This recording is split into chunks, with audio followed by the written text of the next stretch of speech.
We have the drums again tonight. Итак, сегодня у нас опять барабаны. For a little while.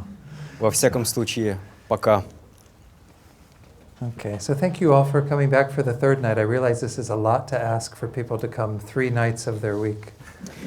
Спасибо большое, что вы сегодня снова пришли. Я понимаю, что это уже большое требование с моей стороны, чтобы вы приходили 3 дня в неделю. I'm sure you're all very busy and have many things you could be doing, so I appreciate you being here.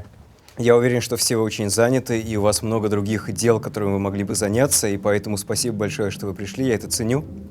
Okay, so let's start with just a short meditation. Even with the noise going on, we'll try to do our best to concentrate. Давайте опять начнем с короткой медитации. Даже несмотря на шум, мы будем стараться сосредотачиваться как можно лучше. And so just find a comfortable meditation posture, one that works well for keeping the back straight. Найдите для себя удобную медитативную позу, чтобы ваша спина была прямая.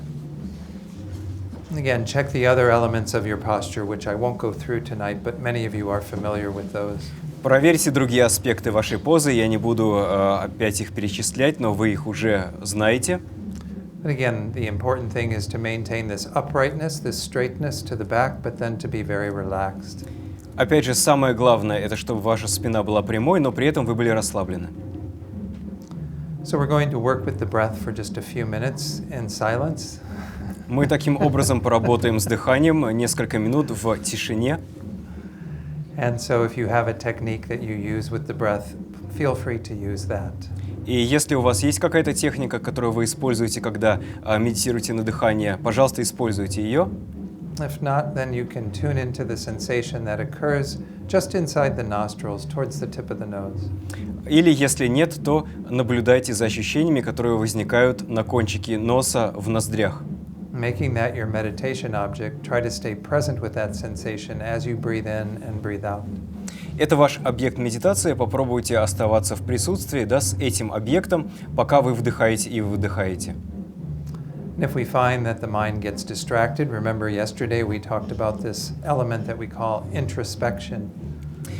Если вы обнаруживаете, что ваш ум отвлекается, то вчера как раз мы говорили об элементе, о факторе, который называется бдительность или интроспекция. So if we're maintaining our mindfulness of the breath, there's no problem. But if introspection checks in and sees that we aren't, then we have to correct things.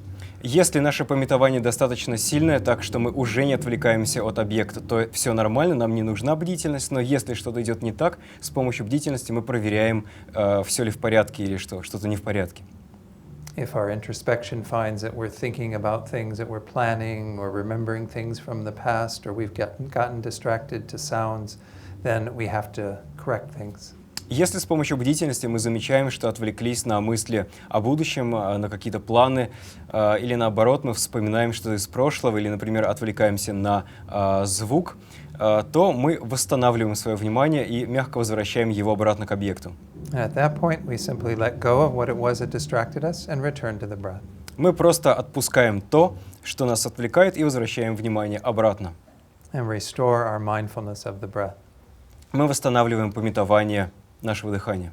So let's do this in silence for just a few minutes, and I'll lead you in setting motivation for tonight. Итак, давайте несколько минут в тишине помедитируем, и после этого установим мотивацию на сегодняшний вечер.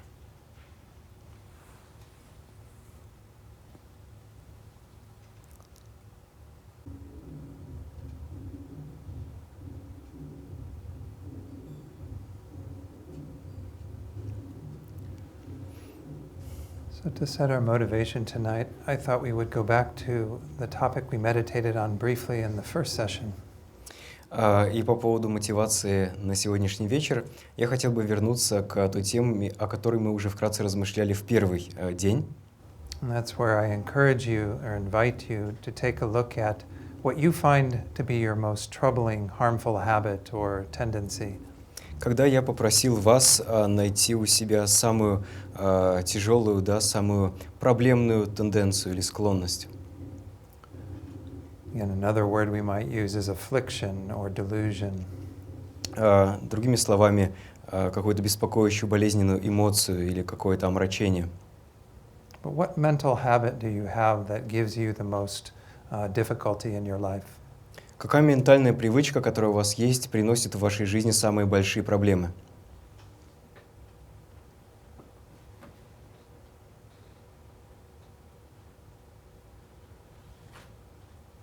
And then let's investigate that in terms of the causes and conditions that give rise to that. И давайте исследуем теперь ее в плане причин и условий ее возникновения. And this is just an exercise to help us to examine a particular problem that we have in the light of the teachings we looked at the last few nights. Это просто упражнение, когда мы рассматриваем ту проблему, которая есть именно у нас в свете тех инструкций, которые мы получали, тех учений, которые мы получали вчера. So we'll examine each of these 6 causes very briefly in terms of that specific habit that you're looking at. Мы вкратце рассмотрим все эти 6 причин с точки зрения той привычки, той негативной ментальной привычки, которая у вас есть. So first of all, understanding that you have the sort of karmic imprint or the seed for that particular habit to arise. Сначала вы думаете о том, что у вас есть кармический отпечаток или кармическое семя, из которого возникает эта негативная привычка. And each of us has within our own minds these imprints that come from prior lives. И у каждого из нас в уме есть такие отпечатки, которые идут из прошлых жизней. They also can come from this life, and they're created every time that we have that particular negative state of mind. Они также возникают у нас и в этой жизни, да, длятся в этой жизни и появляются каждый раз, когда у нас они создаются и усиливаются каждый раз, когда у нас появляется то или иное беспокоящее состояние ума. So with regard to that negative state that you're thinking about, you have the propensity, the potential for that to arise in your own mind. Поэтому в отношении той негативной привычки, о которой вы думаете, у вас есть определенная склонность или определенный потенциал к тому, чтобы она возникала в вашем потоке ума. But it doesn't arise in isolation. It needs the second cause, which is an object that will trigger it. Но она не возникает сама по себе, она нуждается в объекте, который ее активирует. So think about what are the particular objects that cause that harmful habit or negative state to arise in your mind. Подумайте, какие объекты активируют эту беспокоящую эмоцию, из-за каких объектов она появляется в вашем уме.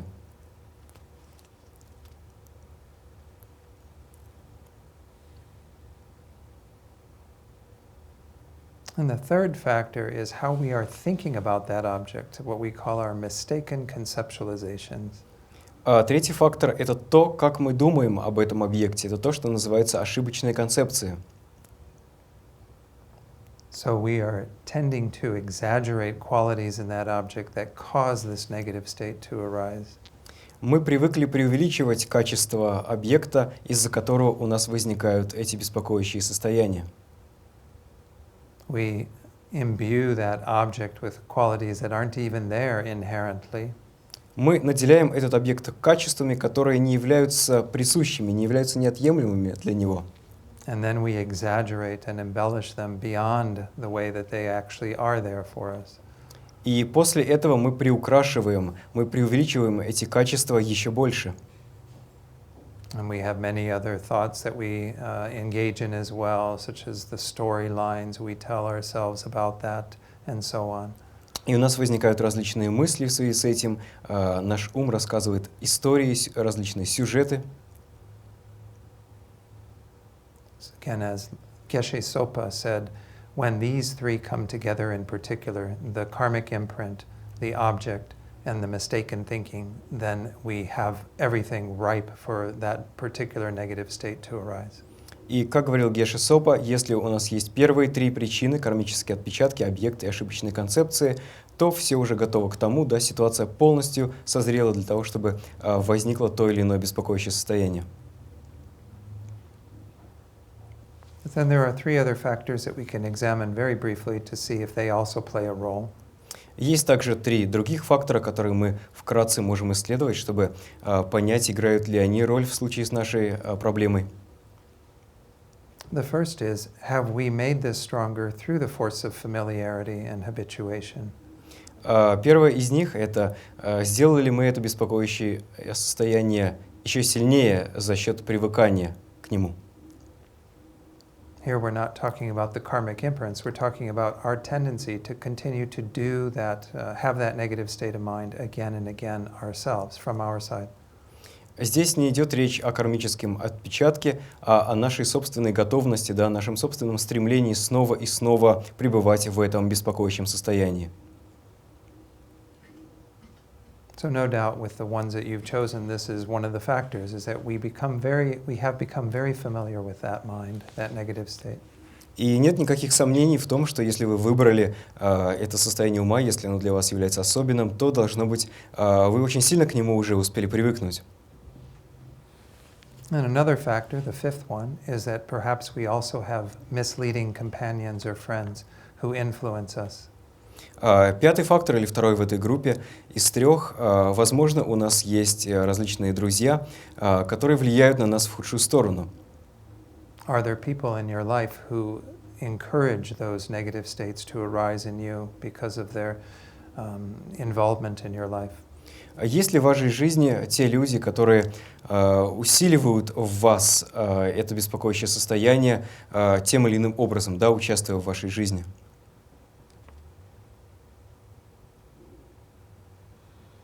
And then the last factor, the sixth factor, is following false teachings. И последний, шестой фактор — это следование ложным учениям. And again, this isn't just formal teachings that we receive, this is also the way that the media and all the various influences in our society come into our lives and affect us. И опять же, речь идет не только о формальном получении учения, но и о том, как на нас действует общество в целом, средства массовой информации и так далее. So to what extent do you have that negative state recurring because of that influence of these external factors? А в какой степени это состояние снова и снова появляется у нас, да, насколько часто оно появляется у нас снова и снова из-за того, что мы оказываемся под влиянием вот таких вот внешних обстоятельств.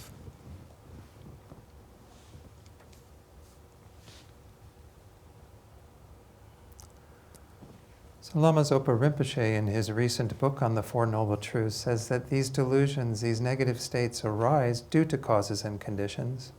И Лама Сопа Ринпоче в своей книге говорит о том, что эти беспокоящие состояния ума возникают в силу причин и условий.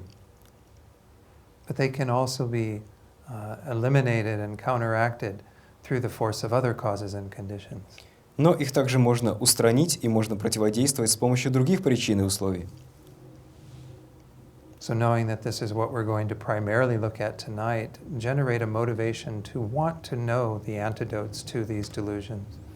И осознавая это, сегодня вечером зародите мотивацию постараться узнать о тех противоядиях или о тех противодействующих силах, с помощью которых мы можем справляться с этими беспокоящими эмоциями, состояниями.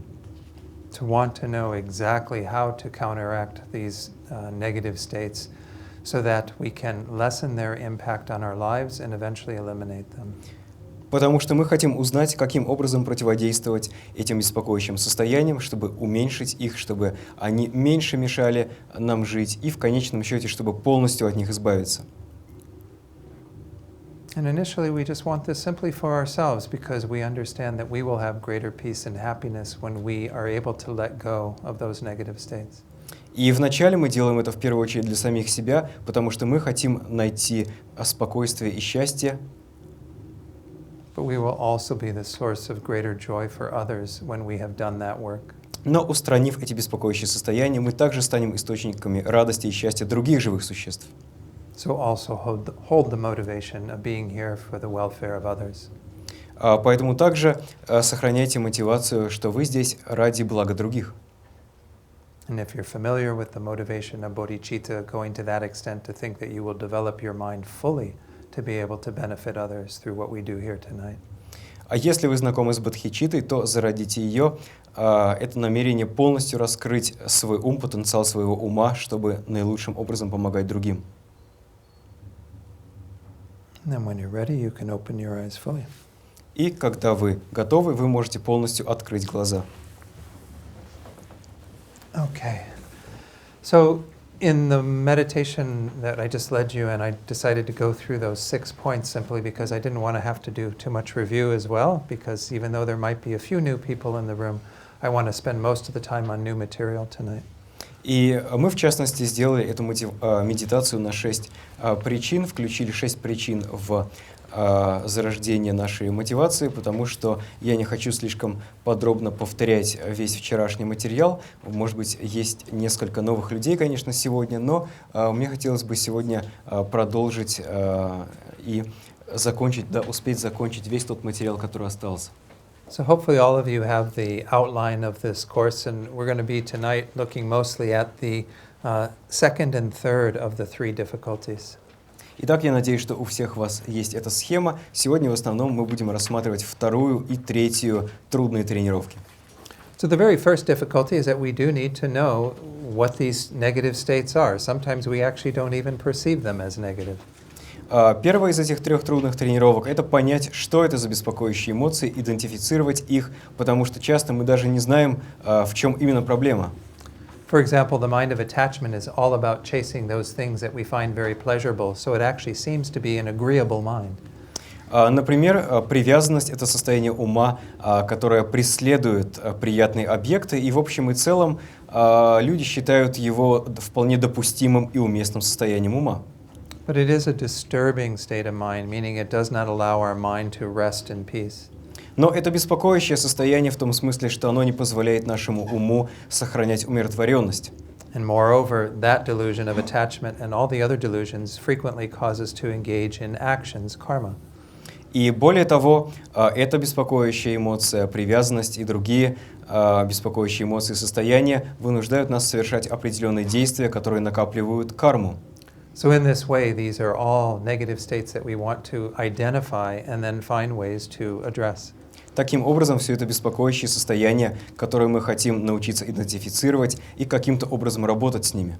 So as part of that discussion of identifying the delusions, the afflictions, we looked at these 6 causes that we just reviewed. И как раз в том числе для того, чтобы научиться идентифицировать беспокоящие эмоции, мы рассмотрели 6 причин их возникновения. And I'll be making reference to some of these points as we go on to the second and third difficulties. И я буду возвращаться к некоторым из этих пунктов, когда мы будем рассматривать 2-ю и 3-ю трудные тренировки. So we began our discussion of the second difficulty, counteracting the afflictions, last night.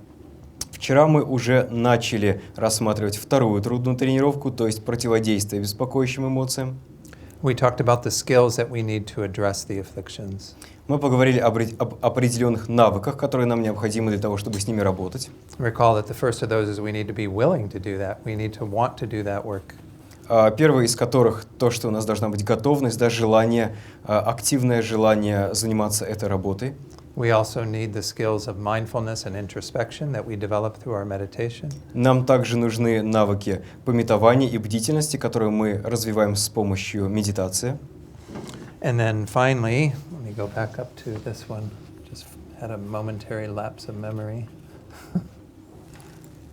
И, наконец, We need a desire to be kind of inquisitive, to question and see what's going on in our minds and respond differently. И также нам нужно любопытство, да, нам нужно желание исследовать, задавать вопросы, что происходит в нашем уме.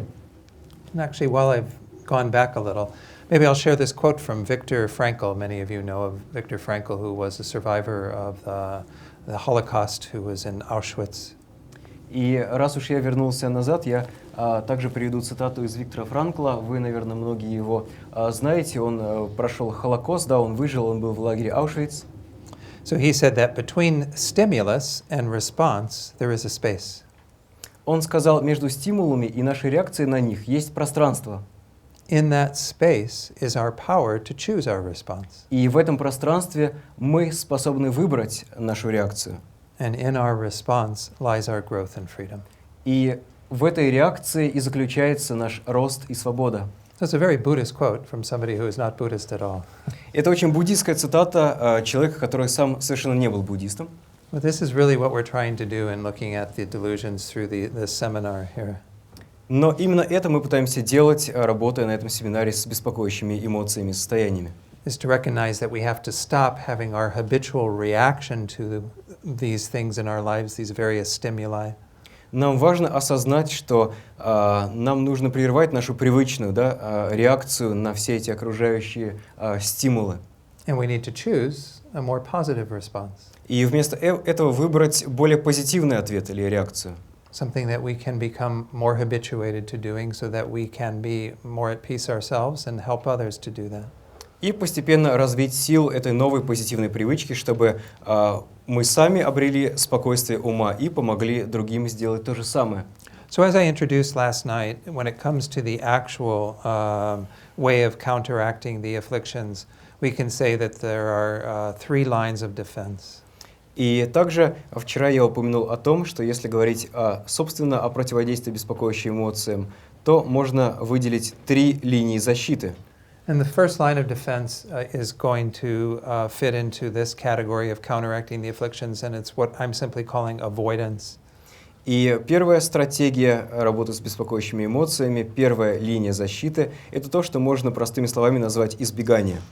The second line of defense is also under the second difficulty of counteracting the afflictions, and it's called reframing through temporal antidotes. Вторая линия защиты также относится к противодействию беспокоящим эмоциям, да, ко второй из 3 трудных тренировок. И здесь речь идет о переосмыслении с помощью временных противоядий.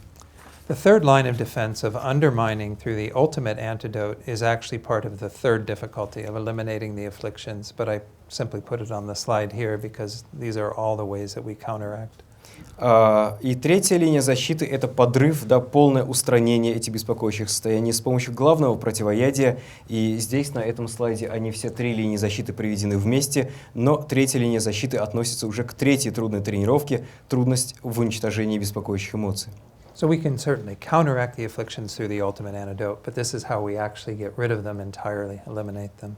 Мы можем полностью устранить, полностью подорвать беспокоящие эмоции с помощью главного, да, с помощью основного абсолютного противоядия. И это как раз окончательный способ, да, как с ними расправиться.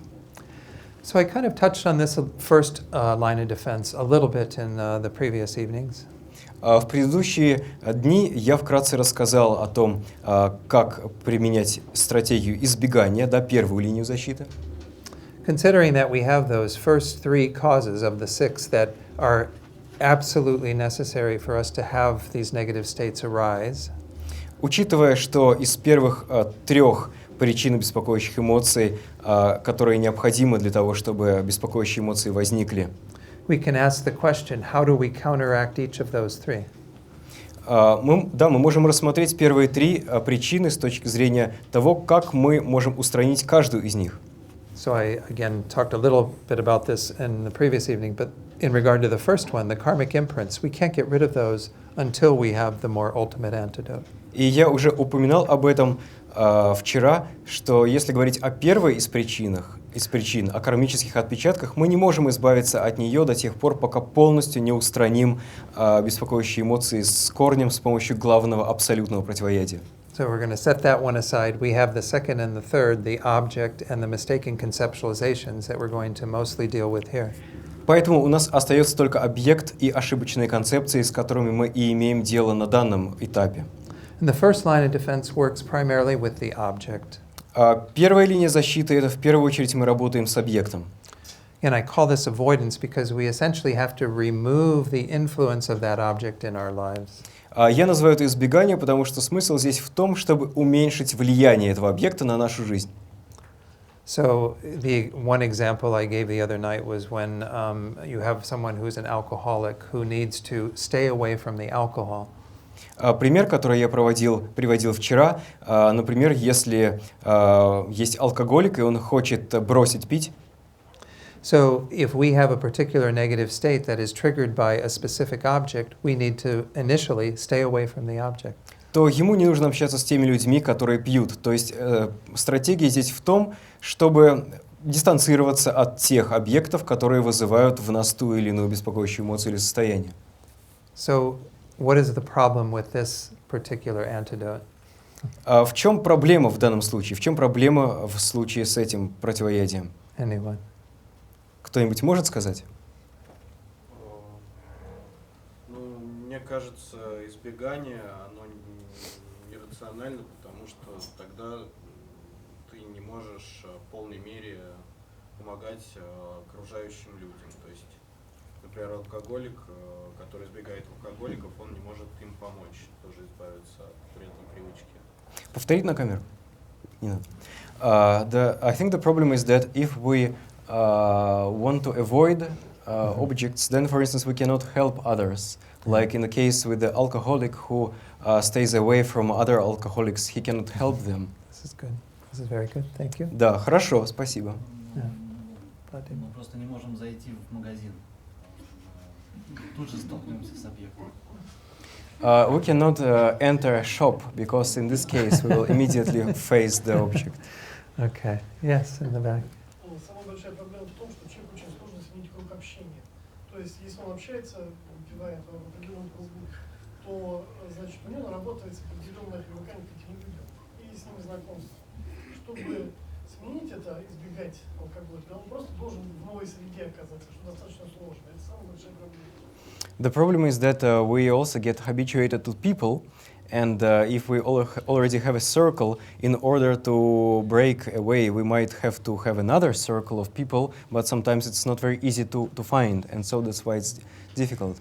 So again, these are good examples of why it's complicated to try to isolate ourselves from the object. Да, это хороший пример того, почему нам может быть трудно дистанцироваться от объекта. And to your point as well, it also limits what we can do in terms of interacting with others. И также, как вы отметили, это ограничивает нас, ограничивает нашу способность общаться с другими. So this is just the first line of defense because most of us have to start there. Но это только первая линия защиты, потому что большинство из нас начинают именно с этого. And admit that we don't have the strength of mind to be around the object and not have the negative state arise. Мы признаем, что нам трудно находиться рядом с объектом, но при этом не переживать те или иные беспокоящие состояния. So even this first idea of physically removing oneself from the object doesn't mean that we shouldn't also work on our minds when we take that step. И эта идея, что нам нужно или что есть такая возможность, есть такой вариант избегания объекта, не означает, что нам нужно перестать работать над своим умом, да, просто избегать всего и все. And that's kind of the second idea that's presented in regard to avoidance, which is to mentally distance oneself. И вот почему здесь также говорится, да, здесь приводится еще одна идея по поводу избегания, что мы можем взять не только физическую, но и ментальную дистанцию. So here we're still not creating a real strength of mind, but we at least have the ability to stay present with the object and not have the delusion, the negative state arise quite so strongly. Мы в этом случае остаемся в присутствии того или иного объекта, но нам нужно суметь не пустить, да, не пустить состояние, то или иное беспокоящее состояние ума или сделать так, чтобы оно не возрастало и не усиливалось. As I mentioned previously, when we're in meditation, we are able to somewhat calm the delusions because we aren't around the object. Я упоминал о том, что когда мы медитируем, то в нашем уме не так много беспокоящих эмоций или состояний, потому что в этот момент мы не находимся рядом с объектом, который их провоцирует. But we can bring that same quality of the mind being somewhat still and calm when we are in the presence of the object. Но мы можем также попробовать удержать это качество спокойствия, непоколебимости, когда мы находимся рядом с тем или иным объектом. Master Shantideva speaks of this in his 5th chapter of the Bodhisattva Charyavatara. И мастер Шантидева говорит об этом в 5 главе своего текста Бодхичарья Аватара. And he uses the idea of be like a log or a piece of wood. Он говорит: застыньте как бревно. So, does a piece of wood react to what's going on around it? Реагирует ли бревно на то, что происходит вокруг него? No, it just stays very still. Оно просто остается очень устойчивым, да, спокойным. So this does take some great strength of mind, but it is one way to avoid the negative state from arising. It does take some strength of mind, but it is one way to avoid It the requires negative having some strength from Exactly. before. Для этого от нас требуется уже определенная устойчивость ума, да, ментальная устойчивость, но она позволяет, если у нас есть эта способность, да, позволяет нам избегать этих беспокоящих состояний. When I was growing up in the U.S., we would be told as children that before we said anything or did anything, we should count to 10. Нам в Америке говорили, когда я был маленький, что перед тем, как что-то сказать или сделать, нужно досчитать до 10. This is a bit of that idea that when something triggers you, can you stay kind of in a calmer place and not allow the mind to go so quickly to that reaction. И здесь примерно та же самая идея. Если возникает какой-то стимул, какой-то объект провоцирует нас, можем ли мы какое-то время хотя бы сохранять спокойствие, не реагируя вообще? So this is kind of within this first line of defense, two different ways. We would generally start with the first and then hopefully develop some skill with the second. Таким образом, если говорить о первой линии защиты, мы начинаем с первого аспекта, с физического дистанцирования, и потом, если мы можем, постепенно мы развиваем свою способность также и к ментальному, психологическому дистанцированию. And again, these still have some limitations, even that second one, to be like a log. Is it possible to do that and really address the delusions in our minds, these negative states? Но даже у второго аспекта, у второго метода есть свои ограничения, потому что если мы можем застыть как бревно, это еще не означает, что мы можем работать с возникающими беспокоящими состояниями. So we need stronger medicine to really work with our minds in more lasting ways. Нам нужно еще более сильно действующие лекарства для того, чтобы мы могли работать с нашим умом в более долгосрочной перспективе, чтобы этот метод приносил более долгосрочную пользу. So there is this other element then that we can look at as our second line of defense that involves more conceptual thinking to combat these negative states. Вот почему мы переходим ко второй линии защиты, которая представляет собой переосмысление той или иной ситуации, когда мы стараемся эти беспокоящие эмоции устранить с помощью размышления, переосмысления. So again, in the case of the first line of defense, we're mostly dealing with the object. In this second line of defense, we're mostly dealing with our mistaken conceptualizations. И если на первой линии защиты мы в основном имели дело с объектом, то в данном случае мы работаем с нашими ошибочными концепциями. And again, going back to what I talked about in the very first session, this is introducing more positive states of mind that will counteract the negative thinking. И я опять же говорил об этом в самый первый вечер, на первой сессии, что если мы развиваем положительные состояния ума, то они помогают нам преодолеть негативные. These are states of mind that are more in line with truth and that even have sometimes very positive qualities to them. Это состояние ума, которое находится в гармонии с реальностью, с истиной, и у них также есть положительные качества. So I like to use this term reframing, and we call these reframing them through the temporal antidotes or the antidotes in the moment. Я использую термин переосмысление, и для этого переосмысления мы используем временные противоядия. So temporal antidotes, although there are some that are a bit general that can be used in a variety of the negative states, they often have a very targeted approach, meaning that they work against a specific negative state. И эти временные противоядия, как правило, есть много разных видов. Мы можем выбрать из множества противоядий против той или иной беспокоящей эмоции, но их особая черта в том, что, как правило, они направлены только на одну конкретную эмоцию. So how I've structured this in order to present the temporal antidotes is that I've introduced in the first 2 points that are here things that are very common from one specific negative state to another, things that we use in a general way. The methods? Yes. So the first 2 methods that we're going to talk about can be used in a very general way regardless of what the specific negative state is. Но вот те методы, которые я упомяну сейчас, это непостоянство и недостатки негативных состояний ума, они могут использоваться в отношении любого беспокоящего состояния. But then, as I was just saying a little while ago, we also have what we call very specific antidotes that are really directed just at that particular affliction or negative state. Но помимо этого есть и другие методы, другие противоядия, которые направлены именно на данное конкретное, на то или иное беспокоящее состояние ума. So this will become clearer as I go through several examples. Я сейчас приведу несколько примеров, это станет понятнее. But let me talk about these first 2 that are general, that can be used against any negative state pretty much. Я начну как раз с этих более общих методов, которые можно применять для любой беспокоящей эмоции, более-менее. And the first one is to recall impermanence, that things are constantly changing. Первый из этих методов — это вспомнить о непостоянстве, о том, что все постоянно меняется. So frequently when we have these negative states present, besides having some of these mistaken conceptualizations that we've talked about, they also are very much clinging to things as if they weren't changing at all. Очень часто, когда у нас возникают те или иные беспокоящие эмоции, помимо тех или иных ошибочных концепций, да, преувеличения качества этого объекта и так далее, у нас возникает чувство, что этот объект вообще не меняется. So why do we get upset at a particular thing is because we think it's going to be there in an unchanging way. Почему мы расстраиваемся в том или ином случае? Потому что нам кажется, что какая-то вещь должна постоянно быть именно такой, какой она является, не изменяясь. But again, if we think back on our lives, we have evidence that these things aren't constant, that things do change.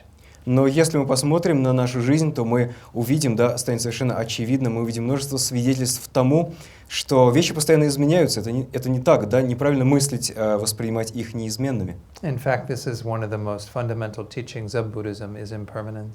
И на самом деле это одно из самых основных учений буддизма, учение о непостоянстве. And if we check up, I think we find that we are clinging to some level of thinking things are permanent, unchanging. И если мы проверим, то увидим, что в той или иной степени, на том или ином уровне мы цепляемся за то, что вещи являются постоянными и неизменными. So with, again, most of these negative states, there's some factor involved that thinks that the situation is not going to change. И в случае с возникновением большинства беспокоящих эмоций у нас возникает ощущение, да, мы цепляемся за то, что какая-то вещь, какое-то явление никогда не изменится. And if we recall impermanence, this can be one way of being more in line with truth and helping us to not have that negative state. Но если мы вспомним о непостоянстве, то это поможет нам вернуться в гармонию с реальностью, и в этом случае то или иное беспокоящее состояние ума, та или иная беспокоящая эмоция уменьшится. The second of these 3 points is again very general because every one of these negative states has a disadvantage to it. Второй из пунктов здесь — это негативные качества, да, недостатки этих различных беспокоящих состояний ума. То, что у каждого из этих состояний есть те или иные недостатки. As I say, sometimes it may not be evident to us. For example, with the mind of attachment, frequently we think that it's actually helping us to have pleasure in our lives. Например, как в случае, да, это может быть для нас не очевидно, как в случае с привязанностью, когда очень часто нам кажется, что на самом деле она помогает нам. Это полезная эмоция, благодаря которой мы можем радоваться жизни. But if we look more closely, we can see that there are great disadvantages to all of these negative states. Но если мы рассмотрим эти негативные состояния внимательнее, то мы увидим, что у всех у них есть недостатки. So in the same way that if you went to a doctor and the doctor told you that a particular food that you were eating or something you were doing was very harmful to you, you would then see that action in a different light. Точно так же, если, например, мы пошли к врачу, и врач сказал, что та или иная еда, которую мы едим, или какое-то действие, которое мы совершаем, на самом деле вредит нашему здоровью, мы уже совершенно по-другому будем к этой еде или к этому действию относиться. An example might be smoking cigarettes. И хороший пример — это курение. So if you go to the doctor and the doctor points out the damage that is happening to your lungs, to your system, your blood pressure, all these things, then you might be more inclined to stop smoking. Если вы придете к врачу, и врач скажет, что курение вредит вашим легким, повышает ваше давление и так далее, то есть большая вероятность, что вы сможете бросить курить. So this might seem very simple, but it's actually a very powerful antidote. Это может казаться очень простым, но на самом деле это очень мощное противоядие. Because if we begin to see the dangers of following those negative states, hopefully we will have some ambition to overcome them. Если мы увидим негативные эффекты из-за этих негативных эмоций, беспокоящих состояний, то у нас будет больше амбиций от них избавиться. So then the third one, as I said, are the things that are very specific to each of these because they end up creating kind of an opposing force. Что же касается конкретных, да, now you're speaking about the ones The that... third one, the specific antidotes. Что же касается тех противоядий, которые являются конкретными и направлены на конкретную беспокоящую эмоцию, то она создает, да, then what they do? I'm sorry. They create an opposing force. Она создает определенную противодействующую силу. So for example, in the way that we can't have light or darkness present when there is light, those are directly opposing each other. То есть, точно так же, как у нас не может быть тьмы или темноты, если включен свет, то эти различные эмоции, да, позитивные и негативные, они могут присутствовать одновременно, они являются противоположностями. So again, they will be very specific to the individual negative state that we're talking about. И они направлены, каждая из них направлена на то или иное конкретное беспокоящее состояние ума, против которого оно работает. So let's go through some examples so that we can get familiar with this so that we can then use these tools. Итак, давайте рассмотрим различные примеры, чтобы лучше познакомиться и научиться использовать эти инструменты. So what I'm going to do is those three things, impermanence, disadvantages, and the specific antidotes, I'm going to talk about them in regard to a couple of these negative states, some that we've already discussed, as well as one that we haven't. Итак, я буду проходить по различным беспокоящим эмоциям и рассматривать их с точки зрения того, как к ним применять размышления о непостоянстве, размышления о их недостатках и конкретные противоядия, которые помогают против данной конкретной беспокоящей эмоции. Okay. So attachment or desire, this mind that is craving objects that we find pleasurable. Итак, привязанность или желание, когда наш ум цепляется, да, жаждет тех объектов, которые кажутся нам приятными. The first of these three then is to recall impermanence, and let's look at how we would do that with attachment. Итак, первый из наших методов — это вспомнить о непостоянстве, и давайте рассмотрим, как делать это в случае с привязанностью. The first is to have that understanding that the object never lasts, that the object doesn't continue to give us that pleasure. Во-первых, нам важно понимать, что этот объект не длится вечно, и поэтому он не сможет постоянно давать нам это приятное ощущение. Remember the other night when I mentioned the cake that we had when we were 5 years old, that isn't giving us any pleasure now. Помните, я говорил о том, что если мы съели торт, когда нам было 5 лет, то сейчас уже в данный момент он не приносит нам никакого удовольствия. We ate that cake then, and it gave us pleasure, but then we had to have another piece of cake to get pleasure. We had to have another piece to get pleasure. Мы съели торт в тот момент, и мы почувствовали какое-то удовольствие, но потом, чтобы почувствовать это удовольствие снова, нам пришлось съесть еще один кусок, еще один и так далее. So these transitory experiences that we have with these pleasurable objects aren't creating any lasting happiness. Эти временные ощущения, временное удовольствие, которое возникает у нас, когда мы встречаемся с приятными объектами, не длится долго. And that's because of the nature of impermanence. Потому что все явления по своей природе непостоянны. The other point in regard to recalling impermanence is to also see that there's an uncertainty to whether that object gives us the pleasure that we desire. По-другому мы можем размышлять о непостоянстве, думая о том, что нет никаких гарантий, какое именно ощущение мы испытаем, какое именно чувство у нас появится, когда мы снова встретимся с этим объектом. So, as an example of this, we can still use the cake, but if you were to have a piece of cake when perhaps you were grieving or having a really hard time not feeling so well, например, если брать тот же самый кусок торта, к примеру, он окажется перед нами, когда мы очень сильно чем-то опечалены или плохо себя чувствуем. it might not bring much pleasure at all, Возможно, даже если мы его съедим, мы не почувствуем большого удовольствия. because our minds are so heavy that it doesn't have the ability to give us that pleasure. Наш ум находится в настолько тяжелом состоянии, что торт просто не сможет, да, у него нет способности дать нам даже небольшое удовольствие. So in this way, it is uncertain that we're going to get what we want from those objects of attachment. Таким образом, нет никаких гарантий, что мы получим то, что мы хотим от этих объектов привязанности. So if we leave aside cake and we talk about people in our lives that we are attached to, we see that that's often the case. И точно так же, если забыть о торте и подумать о тех людях, к которым мы привязаны в нашей жизни, то здесь то же самое. Очень часто происходит то же самое. Sometimes the people that we have in our lives, because we like them very much, make us happy, and sometimes they make us very miserable. Иногда те люди, которые нам очень нравятся и которые есть в нашей жизни, приносят нам удовольствие, делают нас счастливыми, а иногда они заставляют нас страдать. And again, we can see how often we have the expectation, we talked about expectations, that the person is going to continue to always make us happy. И опять же, как мы говорили вчера об ожиданиях, у нас есть ожидание, что этот человек снова и снова будет приносить нам радость. But these objects of attachment are uncertain. There's no rule that they will always bring us that pleasure and happiness. Но по поводу этих объектов привязанности нет никакой гарантии, нет никакой определенности, нет правила, что они всегда будут приносить нам удовольствие. Let's look at the second of these ideas to reflect on the disadvantages. And here we'll use again attachment or desire. И теперь давайте рассмотрим второй пункт для того, чтобы...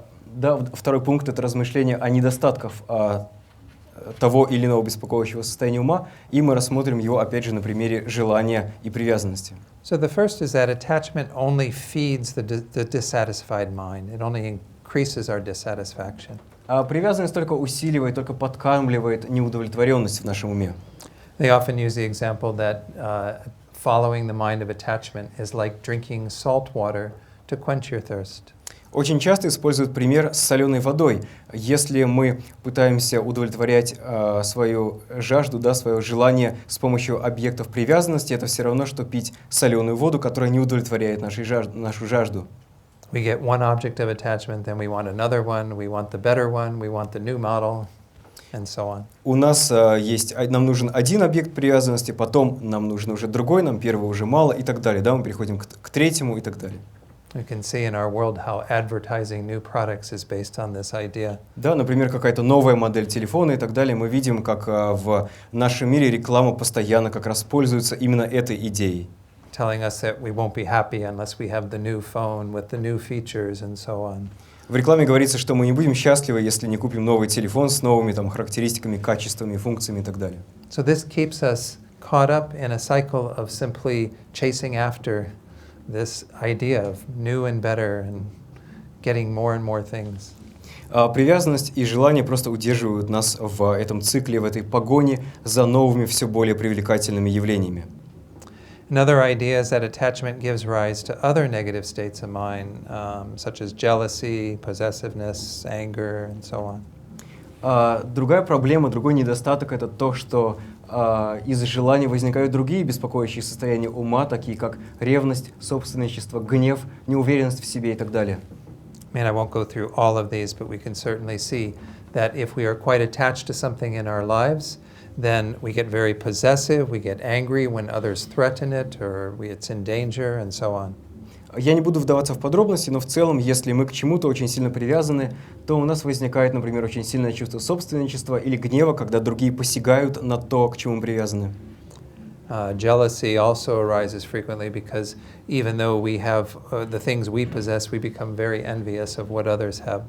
Или, например, зависть очень часто возникает из-за привязанности, потому что, будучи привязанным к тем вещам, которые есть у нас, мы также можем чувствовать очень сильную зависть по отношению к людям, у которых есть что-то еще, что-то другое, лучшее, новое и так далее. And we think we won't be happy unless we have what they have or even better than what they have.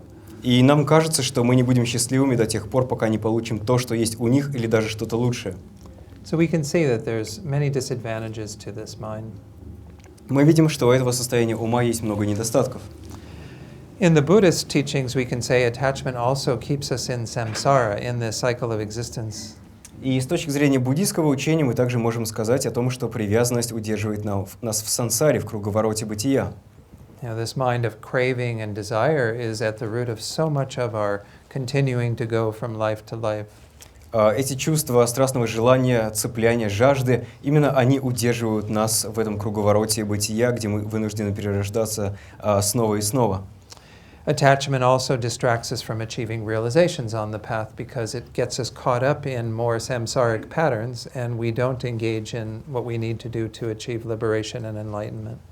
Также привязанность отвлекает нас от достижения реализации на пути, потому что мы повторяем определенные действия, определенные паттерны, связанные с этой привязанностью, и на это уходит наше время, силы, мы не можем посвятить себя тому, что необходимо для того, чтобы достичь цели нашего духовного пути.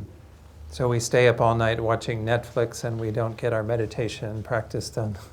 Например, мы смотрим всю ночь Netflix, и у нас не хватает времени на то, чтобы помедитировать, сделать нашу регулярную практику. So these are perhaps larger ways that we can see the disadvantages. Вот таким образом, да, мы можем подробно рассмотреть различные недостатки того или иного состояния ума. So again, attachment has its own way we reflect on impermanence and the disadvantages, but then there are these specific antidotes that target directly against attachment. О каком бы негативном состоянии ума ни шла речь, мы всегда можем размышлять о непостоянстве и о его недостатках, но помимо этого у каждого негативного состояния есть конкретные определенные противоядия, которые помогают справиться с ним. So with attachment, what we are doing, as I've taught earlier, is that we are looking at an attractive object and exaggerating the attractive aspects, the pleasurable aspects. Если посмотреть на то, как работает привязанность, мы берем тот или иной объект и преувеличиваем его положительные аспекты, его положительные качества. So when we're doing that, we're blind to the unattractive aspects. И когда это происходит, то мы не видим непривлекательных, негативных аспектов или качеств этого объекта. So one of the most powerful ways to counteract attachment is by saying, let's focus on the unattractive aspects that are in direct contrast to our focusing on the attractive aspects. Поэтому один из методов противодействия привязанности, когда мы решаем обратить свое внимание на непривлекательные аспекты того или иного объекта, для того, чтобы наше внимание не было сосредоточено только на привлекательных аспектах. So one of the classic examples of this is what's taught in Master Shantideva's 8th chapter of the Bodhisattva Charyavatara. И классический пример — это то, о чем говорит мастер Шантидева в 8 главе Бодхичарья-аватары. And of course, Shantideva was teaching to monks, so he used the example of a woman's body. Шантидева был монахом, или он учил монахов, и поэтому он использовал пример с женским телом. But it would be the same thing regardless of what gender body you were attached to. Но это не важно, это может быть то же самое, независимо от того, к какому полу, к телу какого пола вы лично чувствуете влечение. When we are attached to someone's physical body, we are attached to really just what's on the surface. Когда мы чувствуем влечение к чьему-то физическому телу, то нас влечет именно то, что мы видим на поверхности. The shape of the face, the look of the eyes, and so on, these features. Форма тела, выражение глаз и так далее. But we aren't seeing everything that is this far down below the surface. Но мы не видим то, что находится под поверхностью. Much less deeper than that, more inside the body. Да, не поверхностно, а в глубине внутри самого тела. And in this 8th chapter, Master Shantideva picks this all apart to come to understand everything that is just underneath the skin. И в 8 главе Шантидева как раз подробно разбирает, что находится под кожей. So, if we were to remove just that much skin from the body, we would find it very repulsive. Если убрать очень тонкий слой кожи с тела, мы найдем тело очень непривлекательным. Right? Everyone agrees? Да, все согласны или кто-то не согласен? There are, again, this is one way to counteract our strong attachment to something that we're not seeing the whole picture. Таким образом, один из способов противодействовать сильной привязанности, сильному желанию, это увидеть всю картину в целом.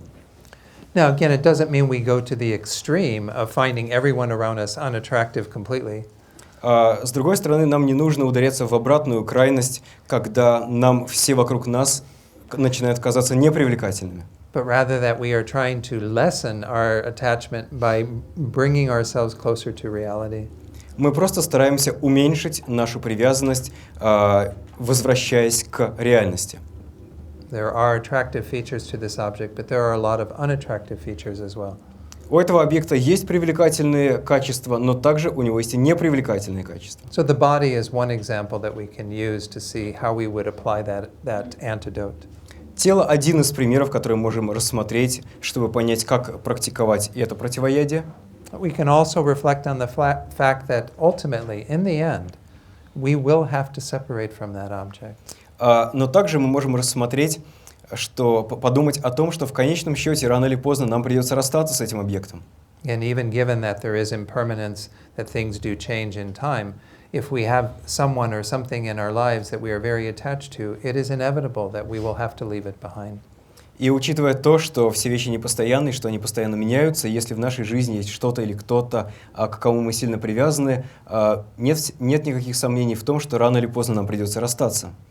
So going back to that mind of attachment, one feature of that mind is that it doesn't want to be separated from that object.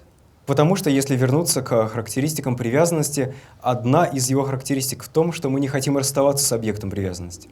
So by recalling that we will inevitably have to be separated from that object, this acts as an antidote directly to that thought of I don't want to be separated. И если мы вспомним о том, что рано или поздно нам непременно придется расстаться с этим объектом, это выступает в качестве противоядия против данной конкретной мысли, что я не хочу никогда расставаться с этим объектом. So again, these are kind of very sobering things to think about. They're very hard for us in some way. Это очень трудные, но очень отрезвляющие мысли, над которыми мы можем размышлять. But they are much more in line with reality than the mind of attachment. Они, тем не менее, находятся в значительно большей гармонии с реальностью, чем привязанность. As I said, if we think about things more correctly, we are creating a positive state of mind, and we are also then not allowing the negative state to arise. Потому что, опять же, если мы видим реальность правильно, то в этом случае у нас будут возникать положительные состояния ума и не будут возникать негативные. I had one teacher in San Francisco many years ago whose name was, I think it's Tupten Chodak. We used to just call him Chodak. У меня был учитель в Сан-Франциско много лет назад, его звали, по-моему, Туптен Чоджак, но мы его назвали просто Чоджак. And he used to travel around with one of his Buddhist friends. Он много путешествовал с одним из своих буддийских друзей. And this man would always talk about everything he owned in the past tense. Который всегда говорил о всех вещах, которые ему принадлежат в прошедшем времени. So he has the watch on his wrist, but he thinks of it and talks about it as saying, "Oh, this watch that I used to have." Например, у него на руке могут быть часы, но он вам о них скажет в прошедшем времени. Он скажет: эти часы, которые раньше были моими. These clothes that I used to own. Или это одежда, которая раньше принадлежала мне. And it was a way for him to train his mind to always think about that fact that he would not be owning those things forever. И это была его личная тренировка ума, то, что он постоянно напоминал себе о том факте, что он не будет обладать этими вещами всегда. So it might sound funny to do that, but there's a real good purpose in doing that. И это может звучать смешно, когда кто-то так говорит, но у этого есть очень хорошая цель. So let me stop here and see if there's any, if this is clear in the way that I presented these three different ideas in regard to attachment. Давайте на этом пока остановимся. Есть ли у вас какие-нибудь вопросы по поводу вот этих трех различных методов противодействия привязанности? Yeah, Vitaly. Положим, нам нравятся определенные идеи или воззрения. Как вот распознать, есть ли к ним привязанность или не привязанность? То есть, как с той стороны человека не очень понятно. То есть, может быть, какие-то советы? Нужно на камеру повторить? Я думаю, что слышно будет. So if we might have certain views, certain ideas we might feel attached to, but for us it might be difficult to understand that there is an attachment to this idea. How to deal with that? With attachment to ideas, specifically. Okay. Well, could you give an example that's a little more specific? Karma. Итак, например, привязанность к карме. I guess I need more information. How does that manifest, attachment to karma? This is a question, maybe. Oh, so you're asking, is it possible? Okay, I understand. Attachment to the teachers. Attachment to the teachers. You know, it's interesting when they talk about objects that are imbued with qualities, such as the Buddha, the Sangha, and so on, teachers. They often say that you can't have attachment for them. You can't have that delusion. Итак, если не говорить о каких-то конкретных примерах, да, а поговорить, отвечать в целом на вопрос, возможно ли привязанность к каким-то идеям или, например, к учению о карме и так далее, или к учителям, часто говорится о том, что если объект уже наделен какими-то качествами, например, Будда или Санга, то невозможно иметь привязанность к этим вещам. And why they say that so is because we cannot overestimate the qualities that they possess. И почему? Потому что мы просто не можем преувеличить те качества, которыми они обладают. Because they're imbued with amazing qualities. Потому что они обладают замечательными качествами. And we also try to see them again as not having any faults. И более того, мы специально пытаемся видеть их безошибочными, безупречными. But I think we each have to check up and see what exactly is our mind when we are relating to teachers or other holy beings. Но нам важно посмотреть, что именно происходит в нашем уме, когда мы взаимодействуем с учителями или с святыми существами. And we also have to check up the teachers that we are having those states of mind towards to see if they really do have those qualities. И нам важно также проверять тех учителей, в отношении которых мы мыслим таким образом, качества которых, да, мы рассматриваем, в которых мы видим положительные качества, обладают ли они этими положительными качествами или нет. So if our thinking is correct and the person is a holy being, then maybe it's more like admiration, awe, these types of ideas, and it's not attachment. И если мы обнаружили, что это существо действительно обладает этими невероятными качествами, то в этом случае те чувства, которые мы испытываем, будут благоговением, восхищением, но не привязанностью. But if there's something that's gone wrong, then maybe we are having attachment for a person in the same way that we would have attachment for anyone else. Но если что-то пошло не так, то, возможно, это обычная привязанность, точно такая же, как и у нас может возникнуть к любому другому человеку. I don't know if that helps some. Надеюсь, это был полезный ответ. Any other, is this clear what I spoke about in terms of these three ideas of impermanence, the disadvantages, and then the specific antidotes? Понимаете, да, что я имею в виду, когда говорю о непостоянстве, о недостатках тех или иных состояний ума и о конкретных противоядиях против них? Yeah, Vladimir. Вопрос. У них есть какая-то иерархия, да, по степени влияния, что-то сильнее, что-то слабее, да? Или, то есть мы сначала пробуем одно, если они помогают, второе, и далее. Is there some sort of hierarchy in terms of what is more effective? Is the first one more effective than other? And in which sequence do we need to? We just try different and. Yeah, my advice is that as I go through these various things, is to apply them, try them on, and see what works for you. Мой совет в этом смысле: попробуйте разные противоядия и посмотрите, что работает лично для вас. Many of us might be back at the first line of defense and just need to avoid the object. А многим из нас, возможно, потребуется вернуться на первую линию обороны и просто избегать тот или иной объект. But when we've had the strength of mind through our familiarity with teachings, such as the teachings on impermanence, maybe we can apply that in the moment and be able to keep the attachment from arising.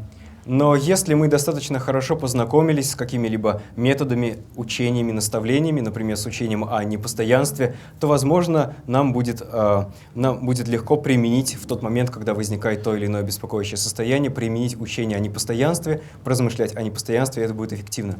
Okay, so again, and the way that I am presenting this is perhaps again not according to the way you might see it in the traditional texts. И, возможно, то, как я объясняю эту тему, не похоже на то, как вы увидите это в классических текстах.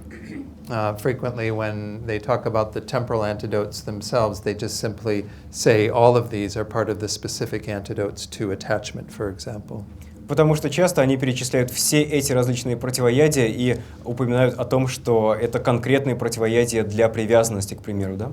Just that in my experience, they all tend to say something about the impermanence or the disadvantages, so I'm isolating those two out as something that is quite common to each of the negative states. Но мой опыт показывает, что, как правило, всегда, во всех случаях говорится о непостоянстве, говорится о недостатках того или иного беспокоящего состояния, поэтому я выделил их в отдельную категорию. So use what is effective for you, but know that there is some benefit to trying all of these. Поэтому используйте то, что приносит пользу лично вам, но есть некоторый смысл в том, чтобы попробовать все эти различные методы. Because it can frequently also point out where we perhaps have to do some additional study and learning to be able to apply the antidotes in that way.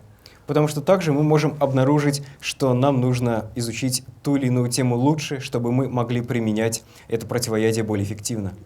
So can we move on to anger? Ну что, двигаемся дальше к гневу. Everybody's ready to get angry? Все готовы разозлиться? Okay.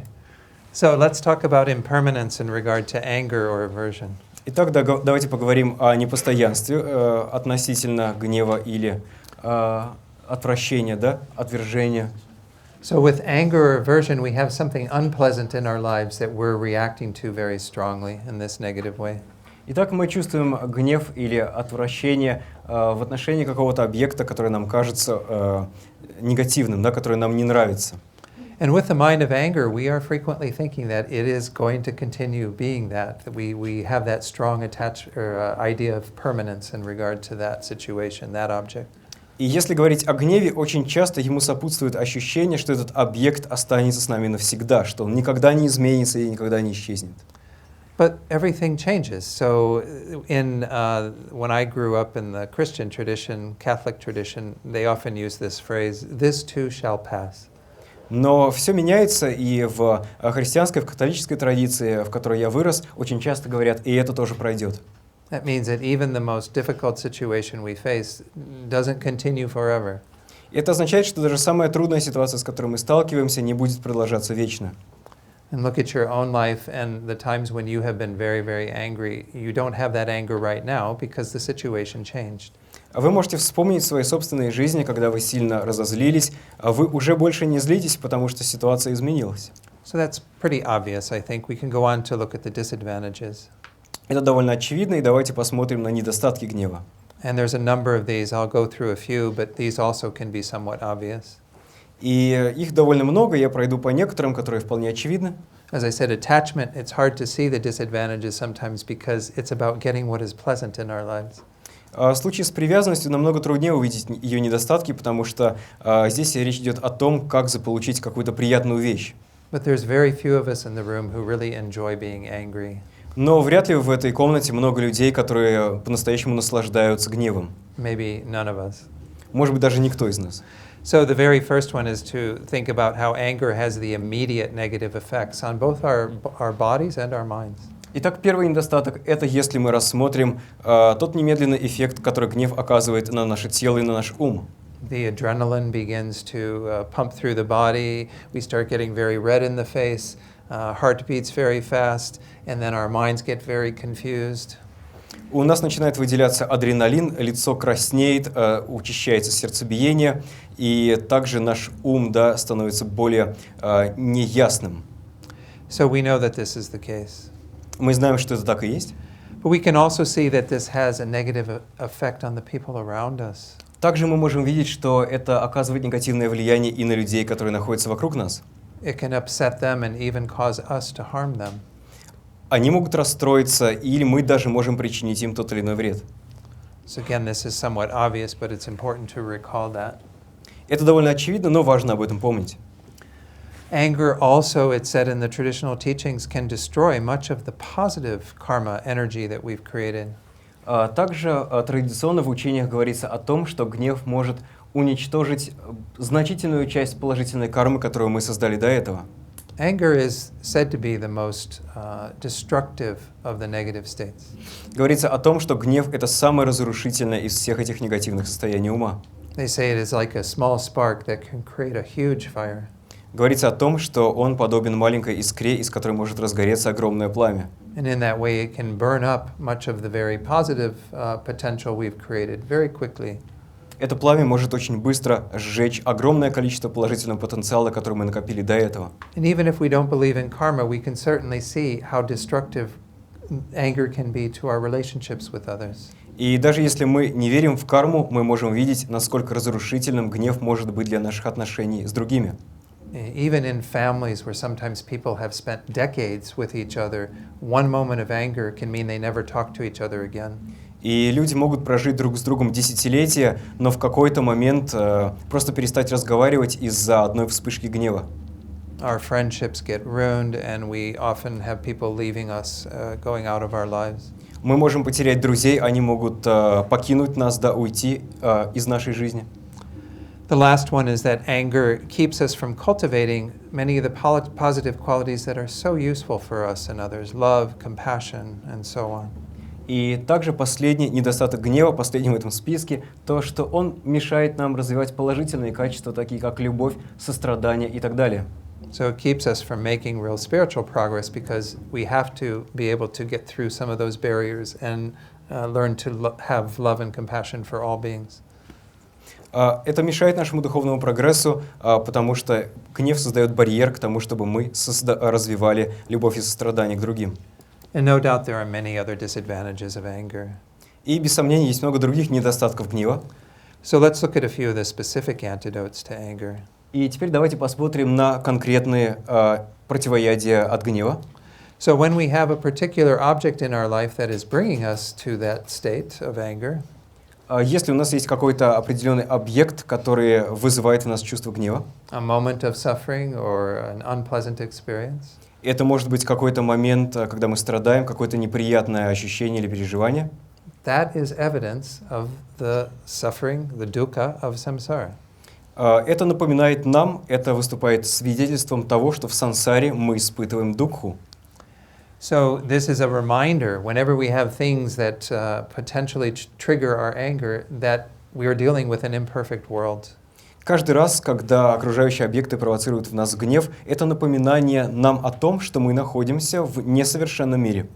And so a much more beneficial state of mind would be to renounce samsara, to move away from samsara on the evidence of that moment of suffering. И осознавая, принимая в качестве свидетеля этот момент страдания, мы принимаем решение, что будет лучше отречься от сансары. The second idea, again, this is still somewhat rooted in Buddhist teachings, but to reflect on karma, that it is impossible for you to experience this unpleasantness if you had not created the cause. И следующее противоядие, которое также основано на буддийских учениях, в частности на учении о карме, здесь говорится о том, что в учении о карме говорится о том, что мы не смогли бы испытать это неприятное переживание, если бы сами не создали его причину. So if we know that we are the responsible party for that, it should change our minds and keep us from getting angry. Если мы осознаем, что мы сами несем ответственность за возникновение этой эмоции, то это может позволить нам уменьшить, не гневаться на окружающие объекты. So as an example, if you were to go, when you wake up in the morning, you went out to your kitchen and the refrigerator door was open. Например, мы утром встаем, идем на кухню и видим открытую дверь холодильника. And you remember that you were the person who left the door open. И вспоминайте, что это вы оставили дверь открытой.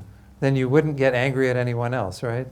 Тогда вам нет смысла злиться на кого-то еще. If you lived with other people, you wouldn't blame them.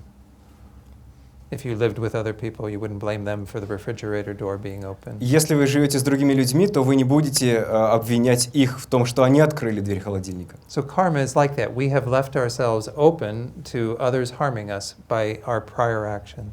И то же самое с кармой. Если другие люди причиняют нам вред в этой жизни, то мы сами своими предыдущими действиями открыли дверь этого холодильника.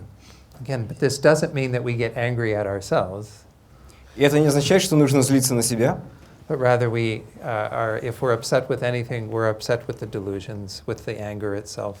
Если уж и нужно расстраиваться, то нужно расстраиваться и злиться на эти омрачения, на гнев и так далее. And we recognize that we don't want to create that similar karmic pattern again.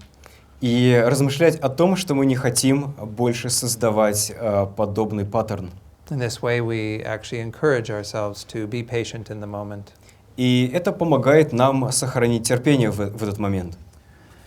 And this is the third idea, is that this is actually a chance when we encounter something unpleasant to practice patience, that we need that opportunity. И как раз с этим связана следующая, третья идея, что если мы встречаемся с каким-то неприятным объектом или ситуацией, то нам нужна эта ситуация или этот объект для того, чтобы практиковать терпение. So for most of us in the room, most of the people that we have in our lives aren't testing our patience all the time. For most of us, that's not the case. Really? I said most. И для большинства, Maybe we take a show of hands. для большинства из нас, наверное, окружающие люди не создают такие обстоятельства, не проверяют ваше терпение постоянно. Is that the case? Да или нет? Maybe. If we were to actually take note, how many people don't cause us to be impatient? How many people do test our patience? Maybe it's more over here, less over here.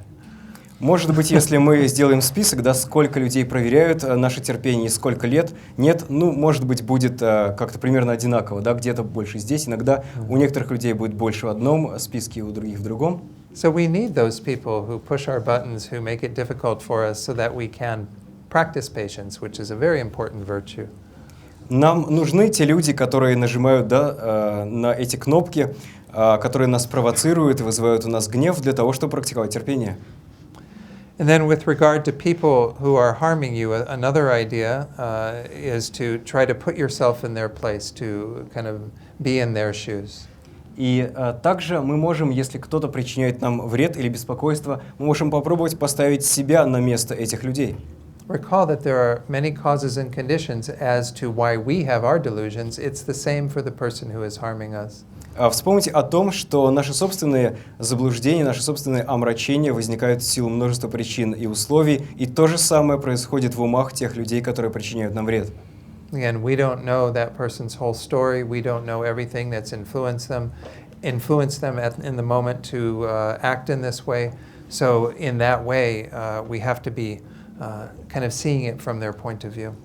Потому что мы, если мы просто видим этого человека, мы не знаем, что произошло, да, то огромное количество причин и условий, которые повлияли на его поведение, то, что его беспокоит и так далее. Let me go through one more specific antidote. I think there's two actually. Let me see. With regard to people who you see as having faults, remember that you wouldn't see them if you didn't possess them yourself. This is something many teachers say. И также то, о чем говорят многие учителя, когда вы думаете о тех людях, которые причиняют вам беспокойство, вы бы и не увидели их недостатки, если бы сами этими недостатками не обладали. So if we have someone in our life who we think is very bossy and very kind of full of themselves, they have an inflated sense of self, well, maybe we have that ourselves to some degree. Например, если нам кажется, что в нашей жизни есть какие-то высокомерные, начальственные люди, да, которые раздуваются от важности, дают команды и так далее, мы бы, может быть, не отреагировали на это, если бы у самих не было бы подобного качества. Okay. So the traditional antidote that is kind of directly opposing anger is the idea that when we have others who are harming us, we need to cultivate the mind of love or compassion. И если говорить о конкретных противоядиях, в учениях говорится о том, что в тот момент, когда у нас возникает гнев в отношении каких-то людей, нам важно развивать по отношению к ним любовь и сострадание, да, в качестве такого конкретного противоядия от гнева. And this is based on the idea that because that person is engaged in harming us, they will have consequences of those actions. И в частности, если мы подумаем о том человеке, который причинил нам вред, в конечном счете он сам испытает негативные последствия своего поступка. So our object of compassion is that person who will have to experience suffering in the future because of what they're doing now. И такой человек, который в будущем должен будет столкнуться с негативными последствиями своего действия, является объектом нашего сострадания. And if we also are dealing with somebody who doesn't have an understanding of the teachings that we've been exposed to, we can have even greater compassion. А если это человек, который просто не знает тех учений, с которыми встретились мы, то мы можем испытать еще более сильное сострадание. They don't know about the topics that we've discussed in this seminar, such as that there is the mind that is central, that is involved, that there are causes and conditions for the afflictions, and so on. Они просто не знают тех вещей, о которых мы говорили на этом семинаре, что все зависит от ума, что у нас есть различные причины и условия и так далее, да, причины, условия возникновения беспокоящих эмоций и так далее. Они просто об этом не знают. And most likely they have no idea of how to apply any type of antidotes when they are in the mind of harming another. И, скорее всего, когда у них в уме появляется намерение причинить другим вред, они ничего не знают про противоядие, про то, что можно с этим намерением что-то сделать. So now we've gone through attachment and anger, which, as I said, if you have any other negative states, no doubt they have some connection to one of those two minds. И если говорить о других состояниях ума, то, скорее всего, они так или иначе связаны с этими двумя основными, с привязанностью и гневом. And no doubt they also have a connection to ignorance, but we'll talk about that shortly. И также нет никаких сомнений, что они коренятся в неведении. Мы поговорим об этом вкратце. So the antidotes to any other negative states of mind would be similar to attachment or anger, depending upon which of those two delusions this is similar to, the one that you're examining. И поэтому противоядия против других беспокоящих эмоций будут похожими. Да? Можно использовать те же самые противоядия, которые мы рассматривали для привязанности и гнева. Nonetheless, there are also some additional afflictions that are spoken of in the traditional teachings where there are specific antidotes presented. Хотя есть также определенные беспокоящие состояния ума, которые отдельно рассмотрены в учении и для которых также подобраны отдельные специфические противоядия. So let me see if there's questions now on anger, having gone through that one as well, and then if there's time, I'll go into a third example, which is the delusion of pride. Итак, давайте посмотрим, есть ли у вас какие-то вопросы по поводу гнева и то, что с этим связано. И после этого мы перейдем к следующему примеру, а именно к гордыне. Any question? Yes, in the back. Мингю Ринпоче, да? Итак, Мингю Ринпоче говорил о том, что, может быть, трудно сразу совершить такой прыжок от гнева к любви и состраданию, и, может быть, имеет смысл в качестве противоядия от гнева использовать анализ. Мингю Ринпоче said that sometimes it is difficult to jump directly from anger to love and compassion. Exactly. And in this case, it might be efficient to use analysis to counteract anger. And do you have specific advice in that regard that you would offer? Он дал какой-то конкретный совет, как именно практиковать анализ. Okay. No, he didn't mention that. He didn't mention, okay. Well, and I agree with you. It is very difficult to go right from anger to generating love and compassion. These are very diametrically opposed. Да, я бы с этим согласился. Действительно, может быть трудно перейти непосредственно от гнева к любви и состраданию, потому что это противоположное состояние. So that's why, again, we have many different other tools. And if you try these and you find that they're not working to the strength that you like, then perhaps it does require more analysis and meditation to support that.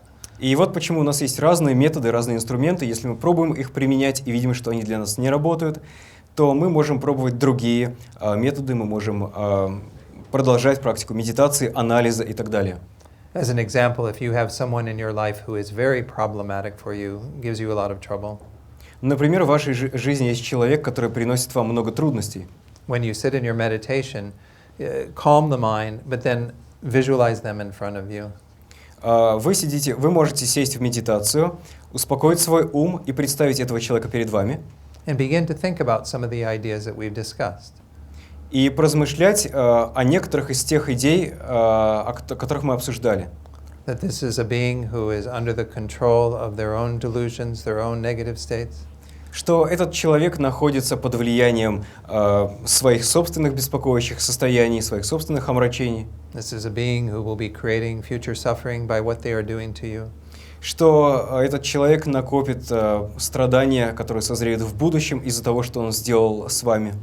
That this is a being who has the potential to do much better, to be much better, but doesn't yet have all the antidotes to accomplish that. Что у этого человека есть потенциал к тому, чтобы стать лучше, но пока еще он не знает всех методов, всех противоядий для того, чтобы по-настоящему это притворить, раскрыть этот потенциал в жизни. And on the basis of those types of thoughts, we then want to feel love and compassion for them. И на основе этих мыслей мы почувствуем любовь и сострадание к этому человеку. And we generate that on the cushion so that we have some strength of that when we see them in person.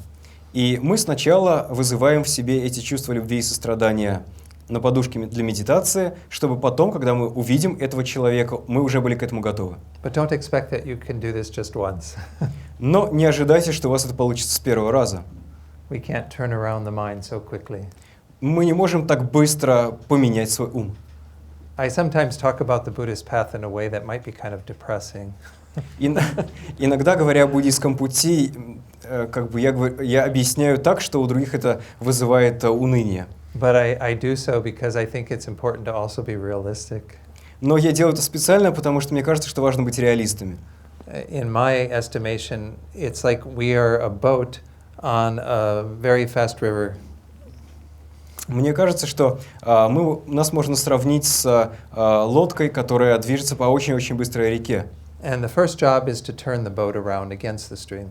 И наша первая задача в том, чтобы полностью развернуть лодку против течения. If you've ever tried that on an actual river, you know how difficult it can be.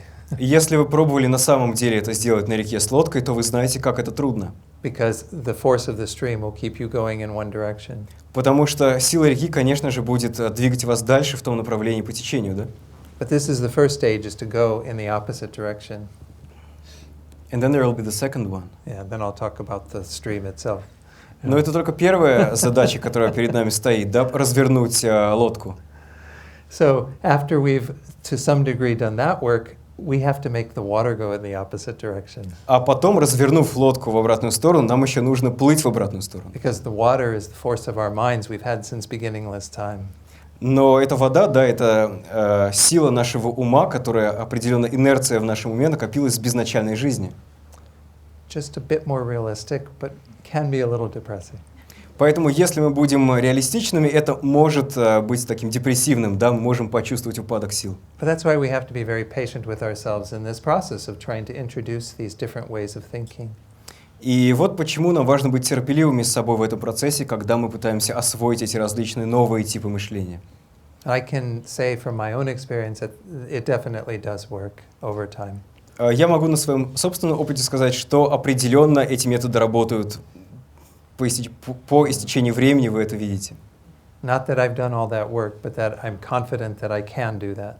Я не хочу сказать, что я уже закончил всю эту работу, но я вполне уверен, что я могу ее сделать. Okay. Thank you. Спасибо за ваш вопрос. All right. Let me quickly go through pride, and then we'll get, I really want to get to the ultimate antidote. Я очень быстро рассмотрю гордыню, высокомерие, и после этого, потому что необходимо, да, после этого закончить с абсолютным, с главным противоядием. So again, by pride, we mean this idea that we sort of puff up our idea of ourself, we inflate our idea of ourself on the basis of whatever qualities. Под гордыней в данном случае имеется в виду раздутое чувство своего «я» на основании тех или иных качеств, которыми мы обладаем. And sometimes this can be in regard to what we know, the knowledge we have, or the things that we possess. Это может быть иногда на основе, например, наших знаний или того, что у нас есть, нашей собственности. So the first idea to reflect on impermanence is to say all of that is subject to change. Опять же, первая идея – поразмышлять о непостоянстве, о том, что все это может измениться. So that's, again, pretty evident. Это вполне очевидно. The disadvantages of pride. A prideful person has no space to learn anything. Далее, недостатки гордыни. Горделивый человек не имеет возможности, не имеет пространства для развития. So if we're talking particularly about our knowledge, if we think we know everything, then will we learn from others? Если говорить о нашем знании, если мы думаем, что знаем все, то мы не сможем учиться у других. In Zen, they often talk about beginner's mind, the idea of that being the way we should ideally be, rather than prideful.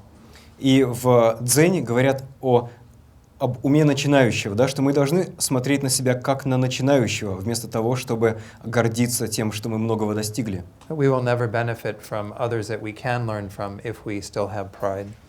Мы никогда не сможем получить ничего от других, не сможем ничему у них научиться, если будем гордиться своими достижениями. And people with pride can often be isolated, and others often think poorly of them. Часто горделивые люди одиноки, и другие думают о них плохо. Okay, so I think we can see this in the world too, pretty easily. Я думаю, что мы можем это видеть в окружающем мире. Pride also causes you yourself to look down on others, treat them as inferior to you, and thereby we create a result similar to that in terms of our future experience. We do that karmically through our karma. Также из-за гордыни мы смотрим на других свысока, мы обращаемся к ними с ними как с нижестоящими, и из-за этого в будущем, из-за кармического механизма, мы сами оказываемся в таких же ситуациях. Да? Это то, что называется созреванием результата, который схож со своей причиной. In regard to the specific antidotes in relation to our knowledge, we can reflect on the things about which we know very little. Если говорить о конкретных, определенных противоядиях против гордыни, то, если мы рассматриваем в качестве примера наши знания, мы можем вместо этого подумать о том, что в каких-то сферах мы знаем очень немногое. For example, if we think we have great Dharma knowledge, there's a text that many teachers often say you should examine and reflect on to recognize how much you don't know. Which one? I'll say in a moment.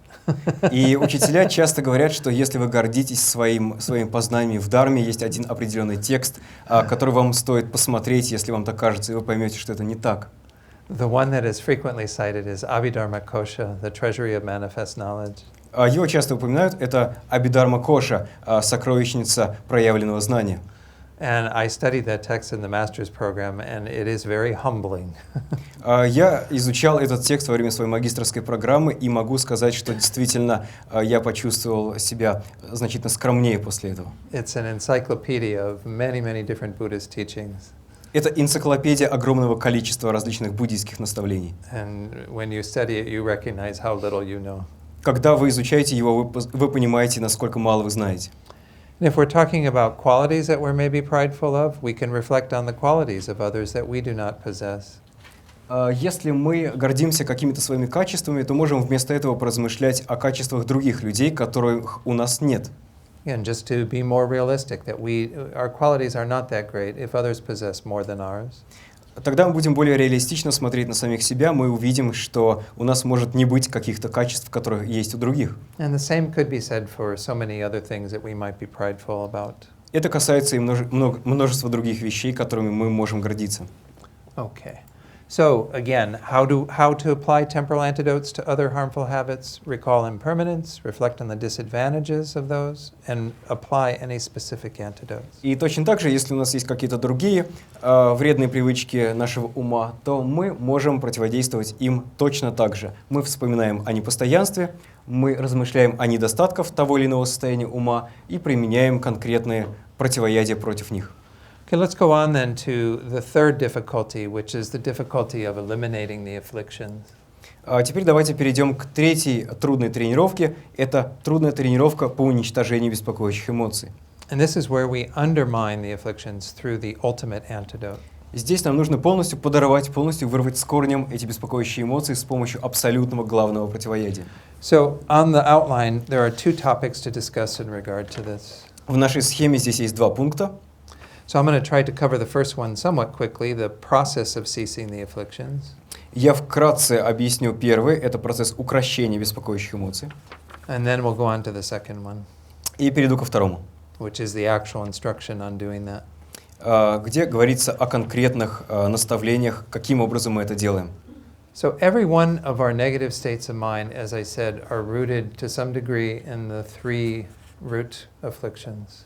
Все наши беспокоящие состояния ума в той или иной степени коренятся в трех основных беспокоящих эмоциях. And we have to say that everything that is negative is absolutely rooted in the root delusion of ignorance. И в частности, все негативные состояния непременно коренятся в коренном беспокоящем состоянии, которое является неведением.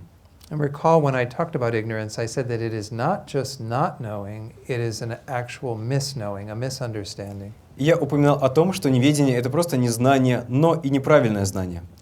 So if we are able to increase our understanding of how things actually exist, that will act as the antidote to our mistaken idea of how things exist. Если мы будем совершенствовать наше понимание того, как вещи существуют на самом деле, то это будет противодействовать нашему непониманию того, как они существуют. So an example that I like to use sometimes is the example of a child who thinks that there is a monster in the room. И часто я использую пример с ребенком, который думает, что в комнате чудовище.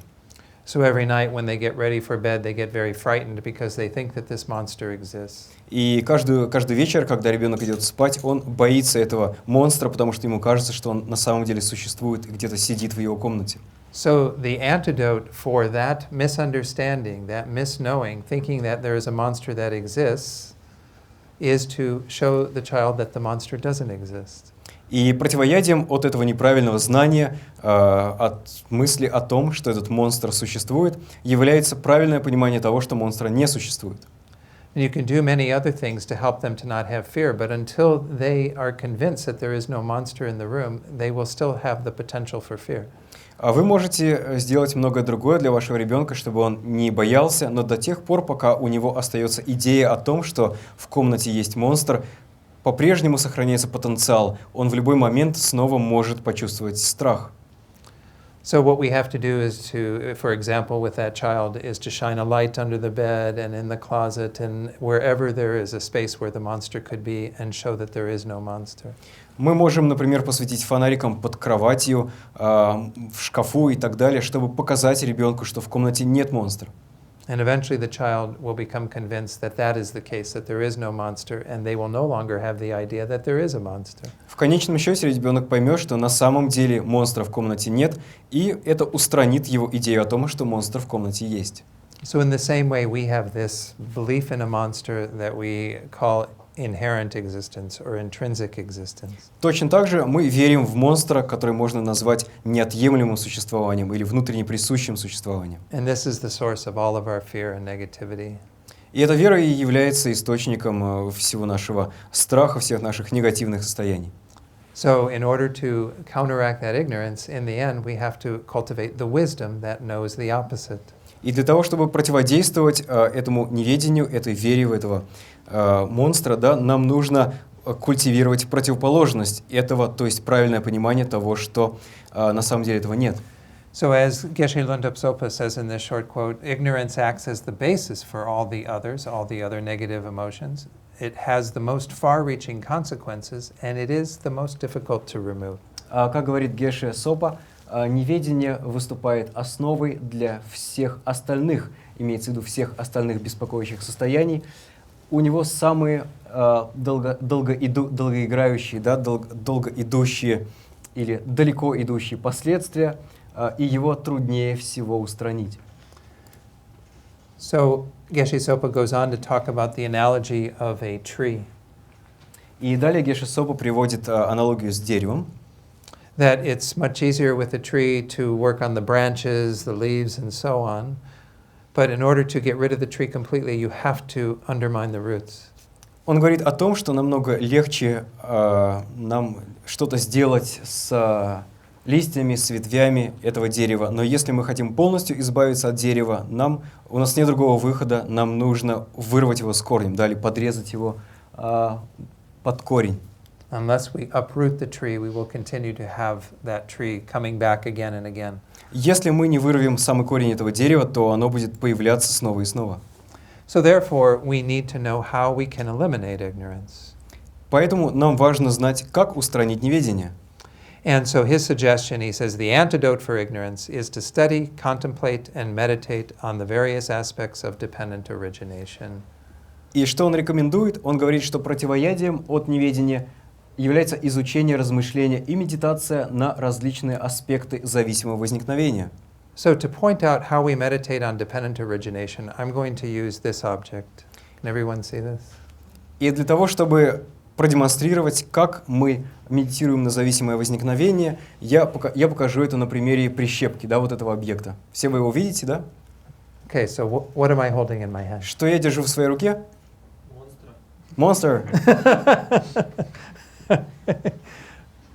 Anyone? What do you call this? Как вы это называете? Okay, good. So in English, I heard the term in Russian before. In English, we call this a clothespin. Да, я слышал это русское слово до этого, на английском мы говорим clothespin. Okay, so let's talk about how this is a dependent origination. Итак, давайте поговорим о зависимом возникновении на примере этой прищепки. That it arises on the basis of various factors that it depends upon. Она возникает от различных факторов, от которых она зависит. Let's look at the first level, which we call dependence upon causes and conditions. Первый уровень – это зависимость от причин и условий. Okay, so what are some of the causes and conditions that give rise to this that I'm holding in my hand? Из каких причин и условий возник объект, который я держу в своей руке? Anyone? Кто-нибудь знает? What is it made out of? Из материи, из материала и рук людей, сделавших. So there is some matter there, and there are... Соединять что-то. А? Может быть, необходимость соединять что-то. So there is some matter there, and there were hands of people who did it, and another idea is that there is a necessity to connect something with that, to pin something with that. Okay, good. These are all causes and conditions that led to this clothespin. Да, все это причины и условия, которые привели к появлению этой прищепки. So the question is, can there be a clothespin? Can we have a clothespin independent of those causes and conditions? Итак, вопрос, может ли существовать прищепка независимо от этих причин и условий? Maybe Russians can. No, I shouldn't translate it. It's politically incorrect, I'm sorry. Okay. So can you imagine having a clothespin? Let's just even work with just the material, the wood and the metal. Can there be a clothespin without the wood and the metal being there? Например, если говорить о материале, о составляющих этой прищепки, что там есть там дерево, древесина и так далее, какая-то железяка, может ли прищепка существовать без этой древесины и этой железки? Нет. Нет? We can't imagine such a thing, right? Мы не можем представить такую вещь. So we can say that this clothespin is dependent upon its causes and conditions. Таким образом, мы можем сказать, что эта белевая прищепка зависит от причин и условий. It does not exist independent of its causes and conditions. Она не существует независимо от причин и условий. Let's go on to the second level. This is dependence upon parts. Переходим ко второму уровню, это зависимость от частей. So we could say, if we were analyzing at a very deep level, that there are infinite parts to this clothespin. Если мы проанализируем эту вещь на глубоком уровне, мы увидим, что она состоит из огромного количества, бесчисленного количества частей. There are grosser parts, but scientists go down to even more infinitesimal, smaller and smaller parts. Есть большие по размеру части, но ученые могут обнаружить там самые мельчайшие частицы. Quarks and subquarks and all this kind of stuff. Кварки, подкварки или субкварки и так далее. Right. But let's talk about the three grosser parts of this clothespin. Итак, поговорим о трех более грубых, более крупных составляющих этой прищепки. So we have the right peg, the left peg, and the spring. Итак, у нас есть пружинка, левая часть и правая часть. Как они называются? Левая ножка и правая ножка? Sorry, I see this for the first time. Okay. No, I'm kidding. Okay. So can we find a clothespin that exists independent of those parts? Можем ли мы найти прищепку, которая существует независимо от этих трех частей? Is it possible? Возможно ли это? All right. Because when the Может быть, есть какие-то другие системы прищепок. There probably can be some other systems of clothespins. Эфирная прищепка. Эфир. What is эфир? I agree that when I grew up, they actually had what were called clothes pegs. They didn't have a spring. They were just two pieces of wood that narrowed down so you could put them over the clothesline. Да, могу сказать, что когда я был маленький, у нас были другие прищепки, они по-другому называются на английском, и у них нет пружины, там просто две деревяшки или две каких-то, да, две зацепки, и ты цепляешь, значит, за них эту But for this phenomenon that we're discussing here, that we call a clothespin, can that exist independent of those three parts? Но вот эта данная конкретная прищепка, может ли она существовать независимо от трех составляющих ее частей? No, can't be done. Okay. All right, good. So there is no clothespin that exists independent of those parts. Итак, не может быть такого, да? То есть не может быть прищепки, которая существовала бы отдельно, независимо от этих трех частей. Another way to say that is the clothespin exists in dependence upon its parts. Другими словами, можно сказать о том, что прищепка существует в зависимости от этих трех частей. And saying the same thing, just one is a negative, one is a positive, one is affirmative. Это просто утверждение или отрицание, но это одна и та же мысль. Okay. Let's get to the subtlest level that we did mention briefly last night. Давайте вернемся к одному тонкому моменту, который мы упоминали вчера вечером, When we were talking about this object. когда говорили об этом объекте. Okay. So, let's take this apart. Итак, разберем прищепку. This is a little trick. Такой фокус. Can be hard to do. Может быть, сложно иногда сделать. Here's the three parts, right? Вот три части. Okay. Is there a clothespin in my hand now? Вот сейчас в моей руке прищепка. Anyone? No? Кто-нибудь? Okay. Is there a clothespin in my hand now? А сейчас в моей руке прищепка. Is there a clothespin in my hand now? А сейчас в моей руке прищепка. Okay. You're all doing really well. Все вы очень хорошо справляетесь. Let's say I'm not hiding it. I'm not doing anything special, right? Я ничего не прячу и не делаю ничего особенного. But now those three pieces are here, Is there a clothespin in my И hand вот now? сейчас эти три части у меня здесь вместе, и есть ли у меня теперь прищепка? So where did it come from if it wasn't in the first part, it wasn't in the second part, and it wasn't in the third part? Откуда она появилась, если ее не было ни в первой части, ни во второй, ни в третьей? Where did it come from? Откуда она появилась? From up above. Итак, свысока, да, сверху, она с небес пришла. Where did it come from? Итак, откуда появилась прищепка? Взаимодействие частей. Когда мы захотели ее. Ловкость рук. What were some of these? So things? some interaction between the parts, perhaps? Возникла как идея. It has arisen as an idea. Okay. So we combine this necessarily part in a particular necessary way. I admit that is part of it, that we don't have these as separate parts, we have put them together, but we haven't really added anything, have we? Да, с этим трудно не согласиться. Действительно, мы совместили те части, которые у нас были, но мы ведь сюда ничего не добавили, правильно? We haven't added anything physically because the clothespin wasn't in the first part, second part, or third part. А прищепки не было ни в первой части, ни во второй, ни в третьей, и мы не добавляли здесь никакой вещи, ничего физического или материального мы не добавляли. If we really think about this, we can say that the closest answer was this idea that it is an idea of clothespin. It comes from our minds.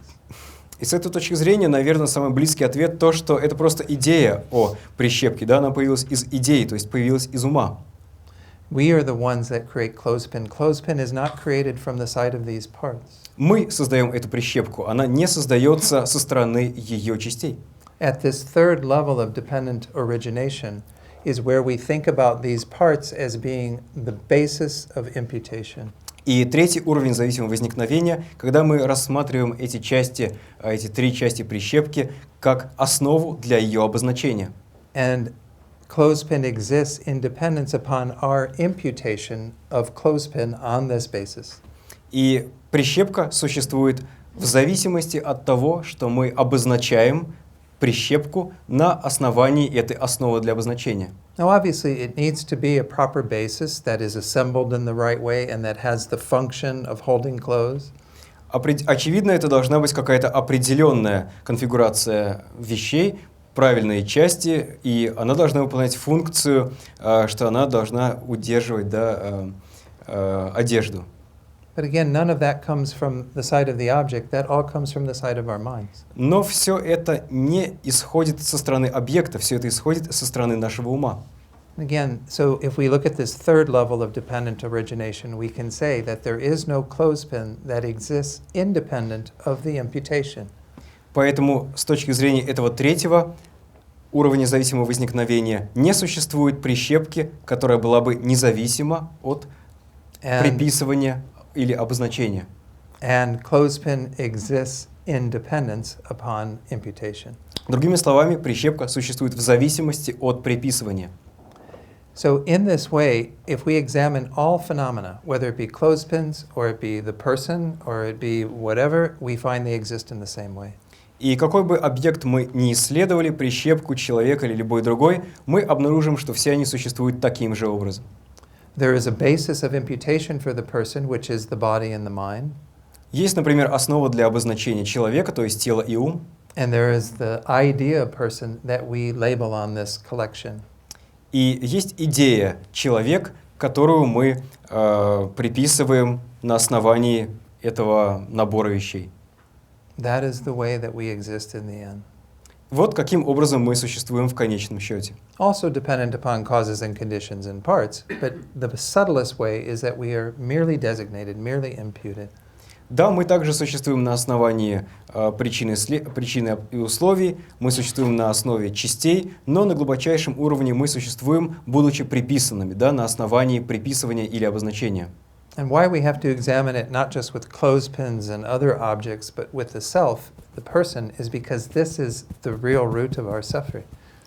И почему нам важно исследовать это не относительно прищепки или какого-то другого внешнего объекта, почему нам важно исследовать именно личность, именно наше «я», потому что именно здесь коренится наше страдание. We think that there is a real person here existing independently, but that person does not exist at all. Мы думаем, что здесь есть настоящий человек, реальный человек, который существует независимо от всего остального, но такой личности, такого человека вообще нет. Rather, the person exists as a mere designation, a mere imputation upon the mind and the body.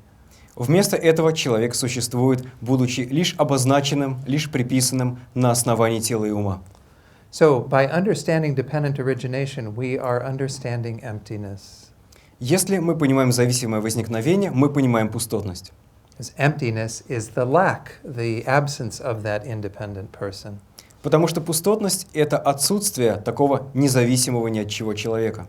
And we have understood that the person is a dependent origination and therefore not independent. Вместо этого мы осознаем, что человек или личность появляется в зависимости от всех этих различных факторов и таким образом не существует независимо от них. Wow, time goes quickly when you're taking apart clothespins. Итак, время идет очень быстро, когда вы начинаете пользоваться прищепками. So these are the three levels of dependent origination we've discussed. Итак, вот 3 уровня зависимого возникновения, которые мы обсудили. So, if we apply through study and meditation, through our deepening our understanding of emptiness, we can eventually eliminate ignorance.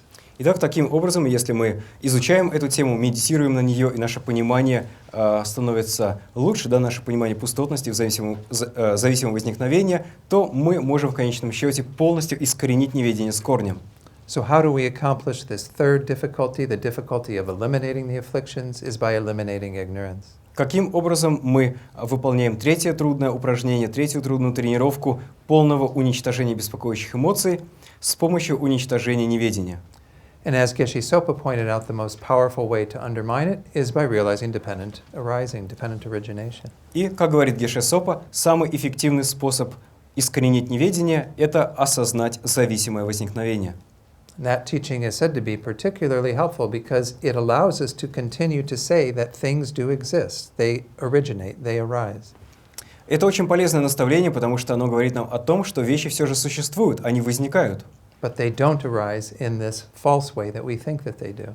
Но они не возникают так, как нам кажется, да, теми неправильными... то есть наше восприятие того, как они возникают, искажено, но тем не менее они возникают. So in the example of a dream that I used earlier, we can say something similar. Например, я до этого использовал пример сна, сновидения, и здесь можно сказать примерно то же самое. If you had perfect awareness in a dream, you would understand that the dream objects that appear do not exist in a real way. Если во сне вы понимаете, что те объекты, которые перед вами предстают, не существуют на самом деле, то вам этот сон не принесет никаких проблем. But that doesn't mean that you would deny that they appear at all. Но при этом мы не отрицаем, что мы видим сон. They just don't exist in the way that they appear. Просто те вещи, которые мы видим во сне, не существуют так, как они кажутся. Because to our dreaming mind they appear real, but we come to know that they are not real in that way. Когда мы спим, перед нашим умом они предстают как реальные, но на самом деле они реальными не являются. So if we come to understand that things do originate, but they are dependent, therefore we know that they are not independent. Если мы понимаем, что вещи появляются, но появляются в зависимости от многочисленных факторов, то это устраняет нашу веру в то, что они независимы. So this is obviously, these are teachings that we need to investigate very, very deeply. Итак, конечно, нам очень важно подробно изучить и исследовать эти учения. That every one of us can realize that truth of emptiness, that wisdom. Но каждый из нас может познать эту истину пустотности, эту мудрость. So let me pause here for just to see if there's any short questions, because we are at 9:30 now. Давайте остановимся. Есть ли у вас какие-то вопросы, но короткие, потому что уже 9:30. You all have realized emptiness, maybe. Может быть, вы все осознали пустотность? Короткий вопрос.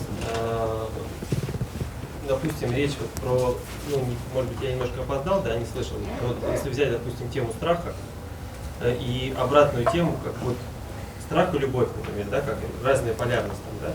Если присутствует страх, любви нет, да, и если есть любовь, то как бы страха тоже нет. То есть, если у человека присутствует много, например, страхов, да, есть ли практики в тибетском буддизме по прямой трансформации страха в любовь, без каких-либо умствований, анализа и других умозаключений, скажем так? So maybe I was a little bit late, but the question is about fear. because we mentioned fear, and it is said also that love and fear can be considered to be the opposite. Like if we have love, we don't have fear, and if we have fear, there is no love. So the question is, in Tibetan Buddhism, are there any kind of practices that allow one to transform fear into love without any kind of intellectual elaborations and so on, to shift directly from fear to love? Yeah, I would say that some of the other things that we discussed, if we look at the mind of fear, what would we say it is closest to in terms of the other root affliction? Да, мы это частично обсуждали. Например, если посмотреть на страх, мы можем попробовать определить, к какой из коренных беспокоящих эмоций он ближе всего. In my estimation, although fear could be seen to be involved with attachment to some degree, it's mostly involved with some level of aversion or anger. И мне кажется, хотя страх может быть связан и с привязанностью, но в первую очередь он коренится в гневе и отвращении. So we want things to be the way that we like them to be, and with fear, we feel that we're threatened, that something is going to change that we won't like. It's an anticipation of an unpleasant experience. Мы хотим, чтобы все было так, как нам нравится, но у нас возникает ожидание, предчувствие того, что что-то может измениться к худшему, и у нас возникает отвращение, у нас возникает гнев в отношении этого, да? То есть это предчувствие, это ожидание каких-то неприятных изменений. So I would say we could use many of the same antidotes that we saw in regard to anger or aversion. И мы можем использовать многие из тех противоядий, которые мы обсуждали, когда говорили о гневе и отвращении. And if we had fear of a particular person, there's nothing, you used the example of love being the opposite of fear, there's nothing at all to stop us from having love and compassion for that person. И если, например, говорить о любви, как о противоядии против гнева, против страха, например, если мы боимся какого-то человека, то, в принципе, нет ничего, что удерживает нас от зарождения любви в отношении человека, которого мы боимся. Difficult to practice, but nonetheless the same type of antidote. Это может быть трудно сделать, но, тем не менее, противоядие то же самое. But anyway, fear is a very big subject. I have taught on it occasionally, and there are many dimensions to fear. Но в целом страх — это очень большая тема, и я периодически даю на эту тему целое учение, и там много разных измерений и аспектов. If I had more time, perhaps I could elaborate, but we don't have the time. Поэтому, если бы у меня было время, я мог бы рассказать подробнее, но похоже, что у нас его нет. But we don't have to understand emptiness to be free of fear at the more immediate level. Но нам не обязательно постигать пустотность для того, чтобы освободиться от страха, да, в качестве промежуточного уровня. We can generate some sense of love and compassion for others or for ourselves in the moment that can alleviate that fear. Мы можем почувствовать любовь и сострадание к другим или к себе в этот момент, и это поможет уменьшить страх. Okay. All right. So, what I would encourage you to do, we have this last bit, which is further advice on how to practice these teachings. И о чем бы я еще хотел рассказать, у нас есть последняя часть, это совет, как практиковать в дальнейшем. И что я хотел бы вам посоветовать? So, essentially, the advice that we get from Geshe Sopa is to find which afflictions predominate us, which I've already introduced this idea. What are the things that are strongest in your own mind? Геша Сопа дает нам совет исследовать ваш ум и попробовать определить, какая из беспокоящих эмоций, какое беспокоящее состояние является самым сильным именно у вас. Это то, о чем я также говорил до этого. And then, of course, once you've identified those, you have to make this determined effort to apply the appropriate antidotes to counteract them. Когда вы определили, что это за беспокоящее состояние, вам нужно принять твердое решение применять соответствующие противоядия. And of course, to work hard to eventually eliminate them completely. И прилагать большие усилия для того, чтобы в конечном счете полностью избавиться от проблемы. So maybe you could just read this. If you don't make this kind of effort, if you take a lackadaisical, kind of not so serious attitude towards the precepts and think, I can commit small infractions and it won't do much harm, you're headed for nothing but trouble. Геша Сопа говорит, если вы не прилагаете больших усилий, если вы относитесь легкомысленно к своим обетам и обязательствам и думаете, я могу допускать небольшие нарушения, и это не принесет большого вреда, то вы движетесь к беде. So again, we will experience joy if we make a concerted effort to apply these antidotes in our lives. Если мы будем прилагать систематические усилия к практике нужного противоядия, то мы в конечном счете достигнем успеха. Да, мы достигнем вот этого радостного отпускания. We will experience joy if we weaken these afflictions in our minds and eventually eliminate them. Мы испытаем радость, потому что эти негативные состояния ума в конечном счете уменьшатся, а потом и полностью исчезнут. But it all starts again within ourselves and our own determination to do this. Но мы всегда начинаем с себя, потому что именно нам важно принять твердое решение от всего этого освободиться. So I hope that what I presented gives you many different tools to work with wherever you are in your own practice. И я надеюсь, что я рассказал вам о тех различных инструментах, которые вы всегда можете применять, независимо от того, на каком уровне практики вы находитесь.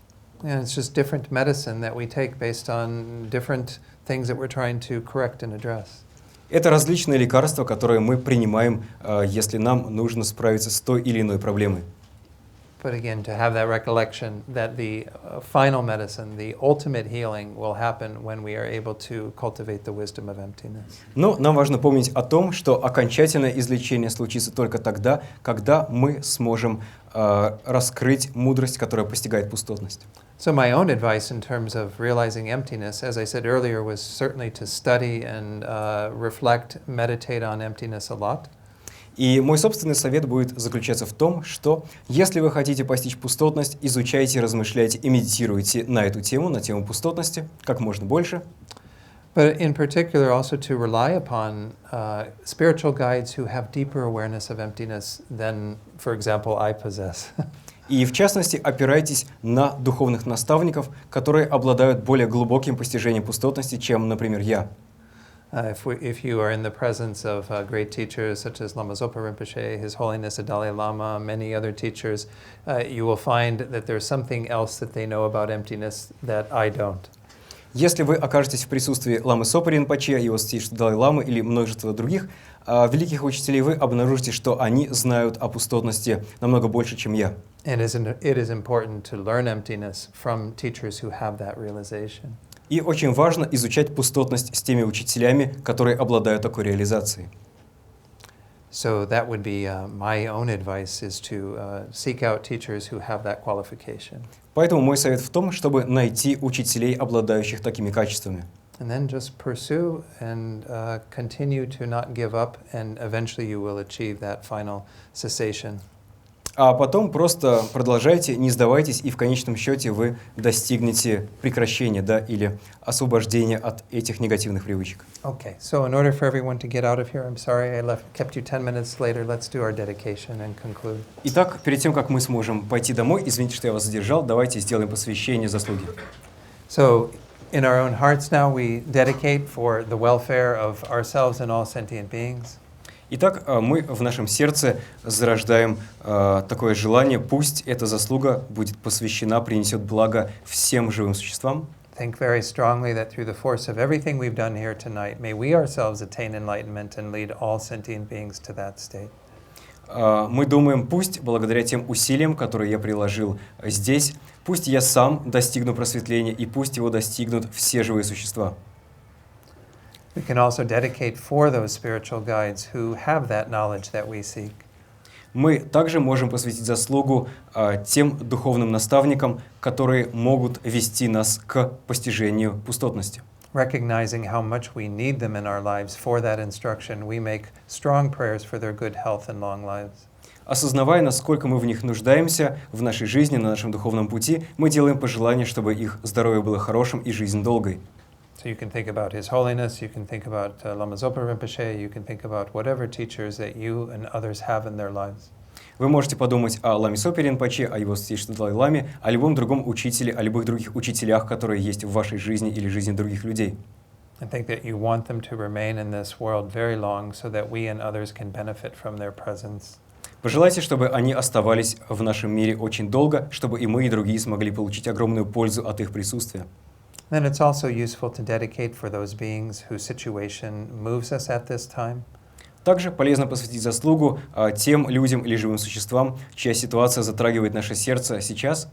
So if you know sentient beings who are experiencing obstacles or illness, who are dying, who have died, then you can think of them now. Если вы знаете, что какие-то люди столкнулись с проблемой, или заболели, или умерли, или умирают, вы можете также о них вспомнить и посвятить им заслугу. And you can send this positive energy out to them so it helps to relieve their suffering and bring them happiness. Вы как бы посылаете им положительную энергию, которая освобождает их от страданий и приносит им счастье. And in the same way, may all beings find true peace and happiness through our efforts here tonight. И точно так же мы думаем, пусть все живые существа встретятся с спокойствием и счастьем благодаря тем усилиям, которые я сегодня приложил. So thank you all so very much. I've really enjoyed my time here in Moscow, and I appreciate your being here tonight. Всем большое спасибо. Я получил огромное удовольствие от пребывания в Москве, и спасибо, что вы пришли.